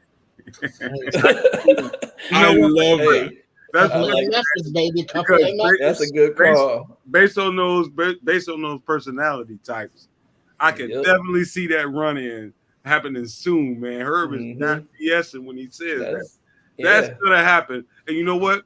I think the culture of this team and the standards that they have set, I think it'll be just okay. It'll be fine. Once they get in the locker room, they're gonna dap it up. and they're gonna be all right with that whole. They're gonna laugh about it. They're gonna laugh about it. Like, yeah, like, dude, you were doing a little too much talking today, dog.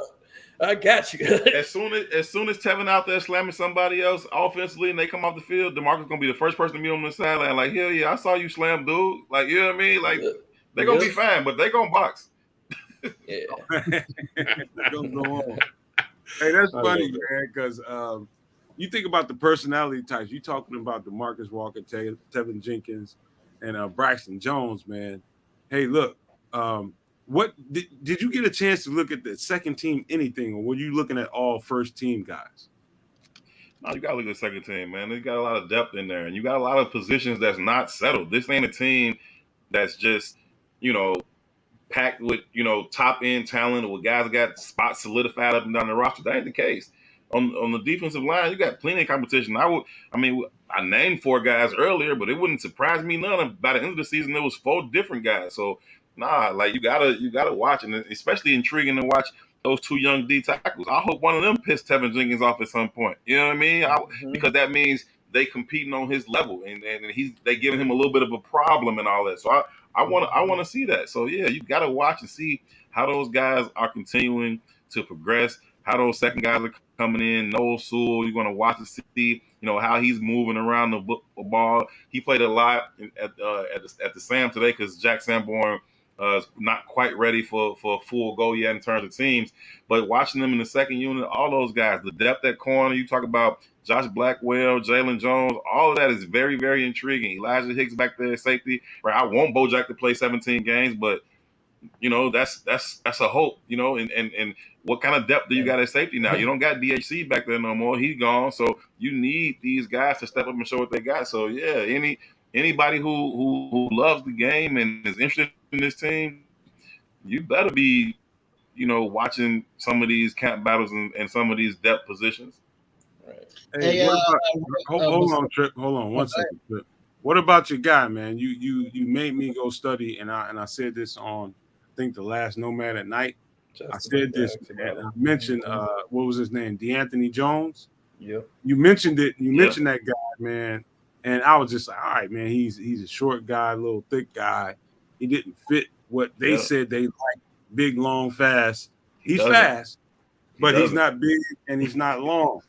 However, watching him, I'll give you this credit, Herb, and watching him on tape, man, I'm telling you, as a right guard, as a right tackle, or as any tackle, it's going to be hard to block a guy like that can get that low to the ground. You're going to give up some leverage, and that guy's going to punish you. I think he's got the skill set to actually stand out in this camp. I don't know if he's going to make this team, but I have definitely, since you said that, Herb, he stuck out to you. I think that was the first show you ever came on, and I went to work, and man, I definitely see what you're saying, man. You got anything on him? Yeah, no, I love him. I saw somebody in the comments that asked earlier what undrafted free agents kind of stood out, and it's DeAnthony Jones, man. Every time I see him line up on the edge, I'm watching him rush the passer. I'm watching his moves. I'm watching his bendability and how he's able to bend and turn that corner and those types of things. And the pass got to come on. You got to see it all come together. But in terms of his traits, he's got some unique traits, man. You see him go through those bags.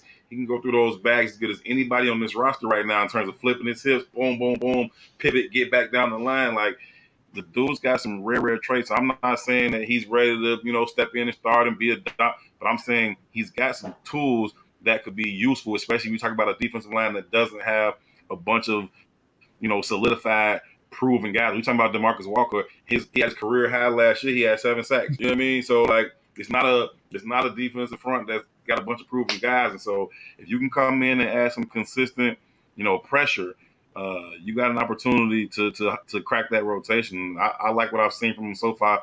When the pass come on, we'll continue to see. I see Cornelius talking about Terrell Lewis.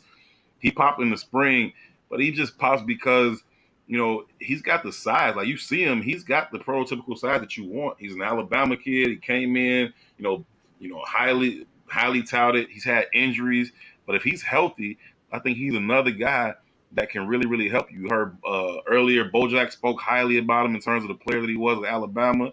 And so he's got the pedigree. He's got to stay healthy, and if he's able to do that, again, these Ryan Poles is trying to find guys that can help, from the back end of this defensive line room, because they don't have all of these proven guys. But that being said, anytime you got a problem, you got an opportunity. And the Bears have a problem in terms of not having proven guys, but that creates an opportunity for unproven guys. And if they can take advantage of it, then Ryan Poles is, people are like 100% convinced that he's about to sign some DN every day. And I don't know that to be true. Like I've said it, like I don't know that he's not going to just go in with the guys he's got. He's certainly not going to overspend. He's not going to leverage any of his future assets for none of that. He's not going to do none of that type of stuff. So if they go into the season with the line made up of guys that are just already on the roster, that wouldn't surprise me at all. And guys like DeAnthony Jones and Terrell Lewis could certainly factor into that. You talk about Travis Bell, another guy who doesn't get the mold of the big, long, but they love that kid. They drafted him, and he's got that leverage ability too in terms of getting under these guys' pads. So listen, that D-line competition in terms of rotation, wide open. The two kids are going to make the team, Pickens and Dexter. Billings got a contract. He'll be on the team. Justin Jones will be on the team. Dominique Robinson, they like his traits and some of the things he did last year. He'll be on the team. Everything else is, I guess. I mean, DeMarcus Walker will be there. They signed Kasim Green, so they got some guys, but by no means is this this D line, impenetrable for some of these younger, unproven guys. Cream will rise to the top, man. I know I interrupted you, man. I apologize to you, man. But before you ask this question, I just wanted to say, just to pile on what Herb just said, man. I think people have leveraged their mortgage on the fact that the idea that we're going to sign a DN in free agency, which we might. But I think people are constantly, man, like, dude, let it rest, man. Leave that alone. Let's see what happens. I think they need to see what they have in camp when the pads come on before they make a move like that. They may not have that opportunity later on. They might miss a guy because they want to see what they have in camp. But I wouldn't be sitting here worrying about, okay, Ryan Poles needs to make a move at DN. Everybody's gone off the market. He's wasting time. Forget that nonsense, man. Let that man do what he's got to do. But go ahead, Trip. Hold on, before you do, I already got the loan. I already got the loan, and I put the down payment down. You know what I'm saying? Like, I'm waiting for this to pop. Anyways, Chip, you go, bro. I don't think that it's getting the attention that it deserves due to the seriousness of the position, and being that, there's a difference in 10 yards whether you're making points or not. So the battle between Santos and Smits, how's that looking distance-wise and consistency-wise? I think that, when you see a guy miss, 4 extra points, it just blows your mind. And you're like, yo, what the hell is going on? I don't think Cairo could miss 4 extra points again if he tried to. That's just crazy to see. Even with the new, well, ain't that new no more, but, the pushback extra point. It's still crazy to see. And I think that just kind of has this lasting impression in people's mind that he's like super struggling. But Cairo didn't super struggle last year. He like in field goals, he was still top 5 in the league percentage wise. And I think that Cairo has plenty enough leg. I do think that Smith has a little bit of a stronger leg. You can hear it off the ball. Big boom. Like you can just hear it when he kicks it. That being said, man, I would be surprised if Cairo isn't the Bears kicker come week 1. I'd be very, very surprised by that. I think that Hightower likes him. Hightower got real chippy earlier this spring when somebody was pressing him about Cairo. And he's like, what? Cairo was top 5 in percentage. He did this, did that, and third. And so I think, again, just the image of seeing a guy miss that many extra points just kind of stands out in your mind. You're like, I don't know that I want him back. But field goals, especially you talk about King on the lake at Soldier Field, that ain't nothing you just want to start cycling through and bringing new guys in to try that out. Like that's we had that problem with Robbie when Robbie had that year where he struggled. And I was at that 49ers game when Robbie missed that kick, and I was like, yo, what the hell? I'm sick of Robbie. I'm done with him. But then you have a hard time trying to replace guys to kick on the lakefront. So I'm good with Cairo. I think he's got a good demeanor. I think he never gets too high, gets too low. I would be surprised if he's not the kicker. But if he isn't, then that means that other kid has performed really, really well in the preseason and summer. That being said, again, December, January at Soldier Field is a different animal. Somebody in the chat asked me to. My fault, Samuel. I see you. No, go Somebody ahead. in the chat wanted me to speak on Terrell Smith. You can speak to that better than I can because I gave the little breakdown that I could about Terrell Smith. I like it. It's a big corner, and you like big guys out there when you play this type of defense. Did you see anything that really stuck out to you about him? What do you? Is he playing at all on the first, second, or third squad? Man, what does he look like out there? Well, he missed most of the spring. He was dealing with some nagging injury, but the traits he has him, man. He's long, got the long arms. He was out there today, and I won't ask you to pull that notepad up again, but there's a note about him on it. Um, Against the first team offense, you look. It's the very last thing on there. 32 in great position on 11 on a deep ball from one. He was in great position against Darnell Mooney on a deep ball down the left side that Justin threw, and it was incomplete. Like, Mooney didn't beat him at all. He's running step for step with Moon.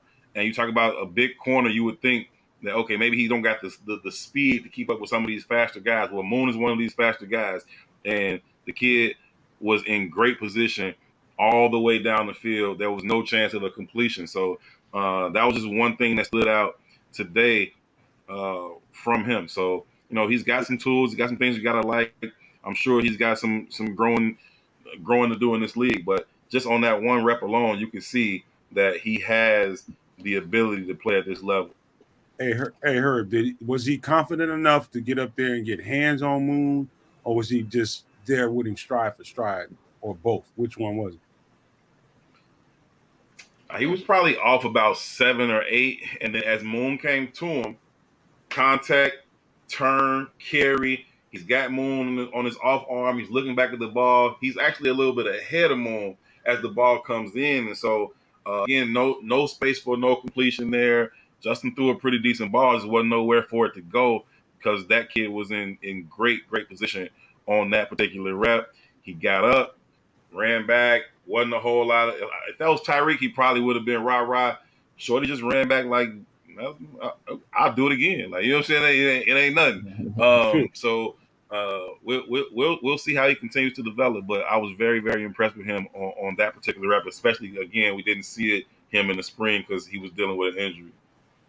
My bad, Samo, man. But Man, you jumped in on. You got both of my players, man. And your last two questions, where I was going to ask Herb about DeAnthony Jones, and I was just going to ask him about Terrell Smith because we haven't heard anyone else talk about him. And he was touted as the steal, one of the steals in this draft for us. And like you say, we didn't see him in OTA, so it's good to hear that he's out there looking good so far. I didn't really have much more, man. I haven't heard your take on Velus as a receiver. We heard that he made a lot of plays today at receiver, and maybe his confidence is up, and he's looking a lot better. I just want to hear your take on what you saw from Velus today.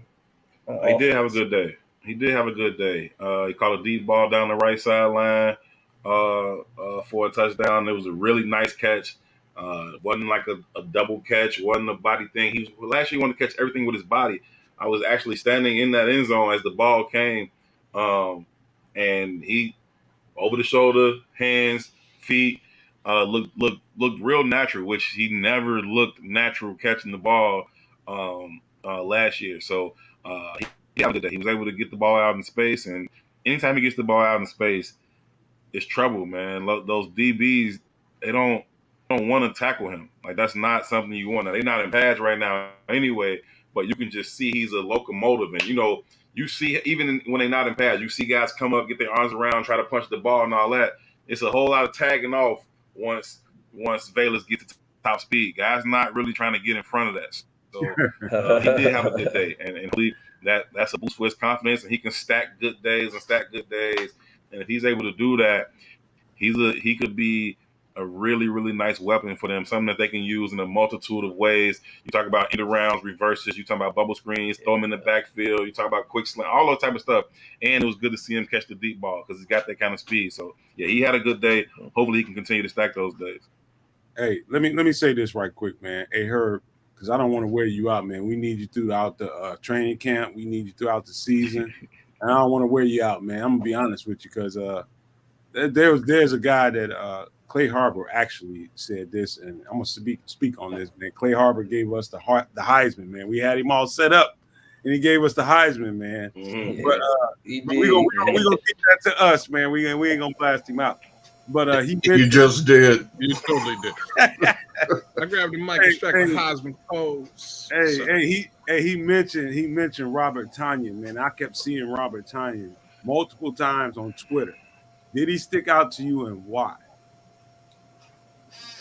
Yeah, he jumped out in the spring, man. I like the signing when they made it. I've always been impressed when I saw the Packers play.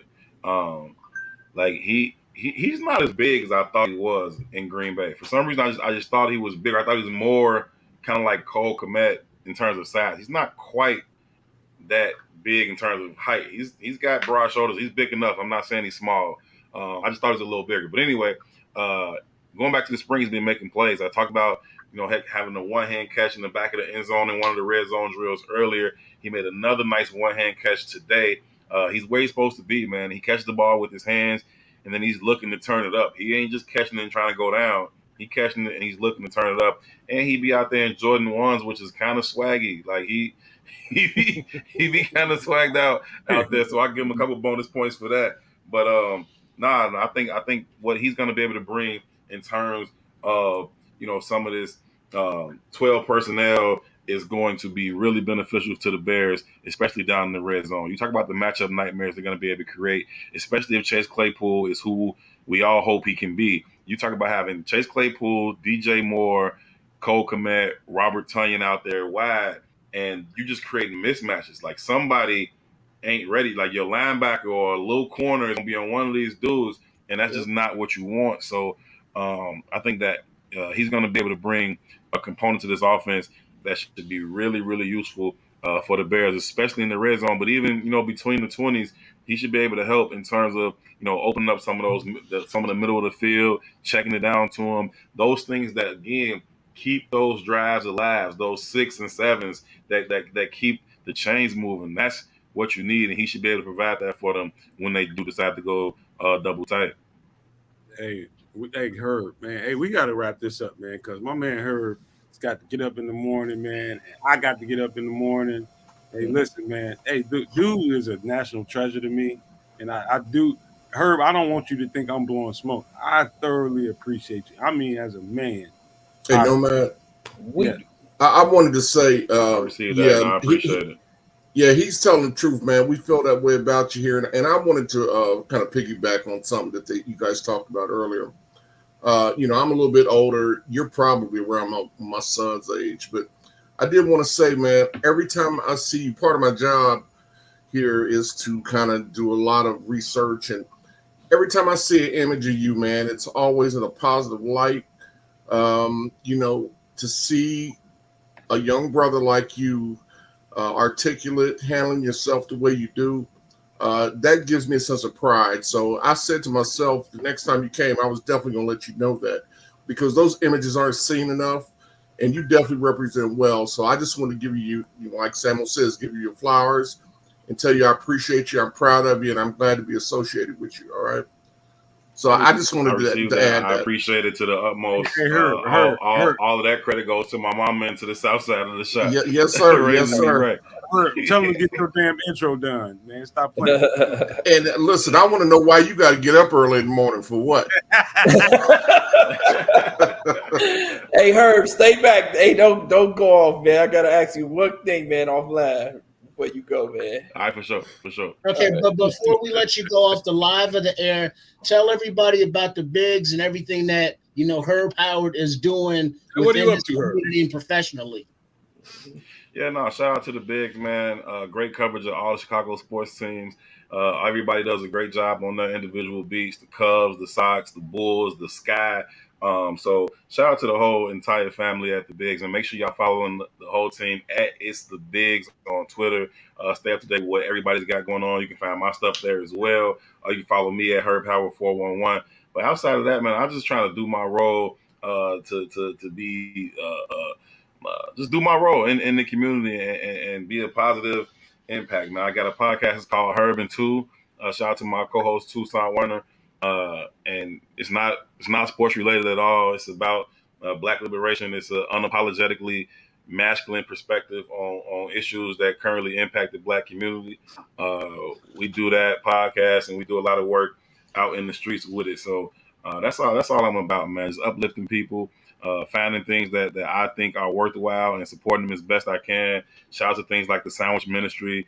My sister Emerald Green, who's a world-renowned spoken word artist, does that on 79th Street, just giving out free lunch to kids all summer long. So people just doing great work all around the city, and I'm honored to know them, and anything I can do to support them, I'm gonna do that. So using my platform, using my time, whatever resources I can get my hands on, just do my part, man. I think that we are the solution to everything that ails us, and once we all understand that and unite and for those common causes, we'll be a little bit better served. So shout out to everybody that's doing great work. Shout out to y'all, man. I appreciate the invitation. I appreciate the work that y'all doing here. Y'all are all, obviously well-educated football people. It's good to talk high-level football with people.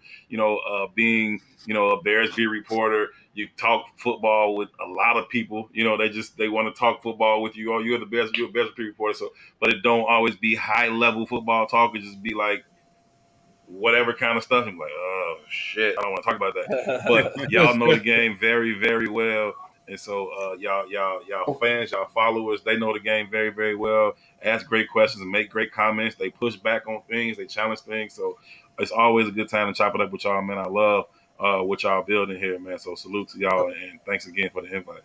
Herb, one last question from me. Me and Nomad got a bet. Do you know who this is?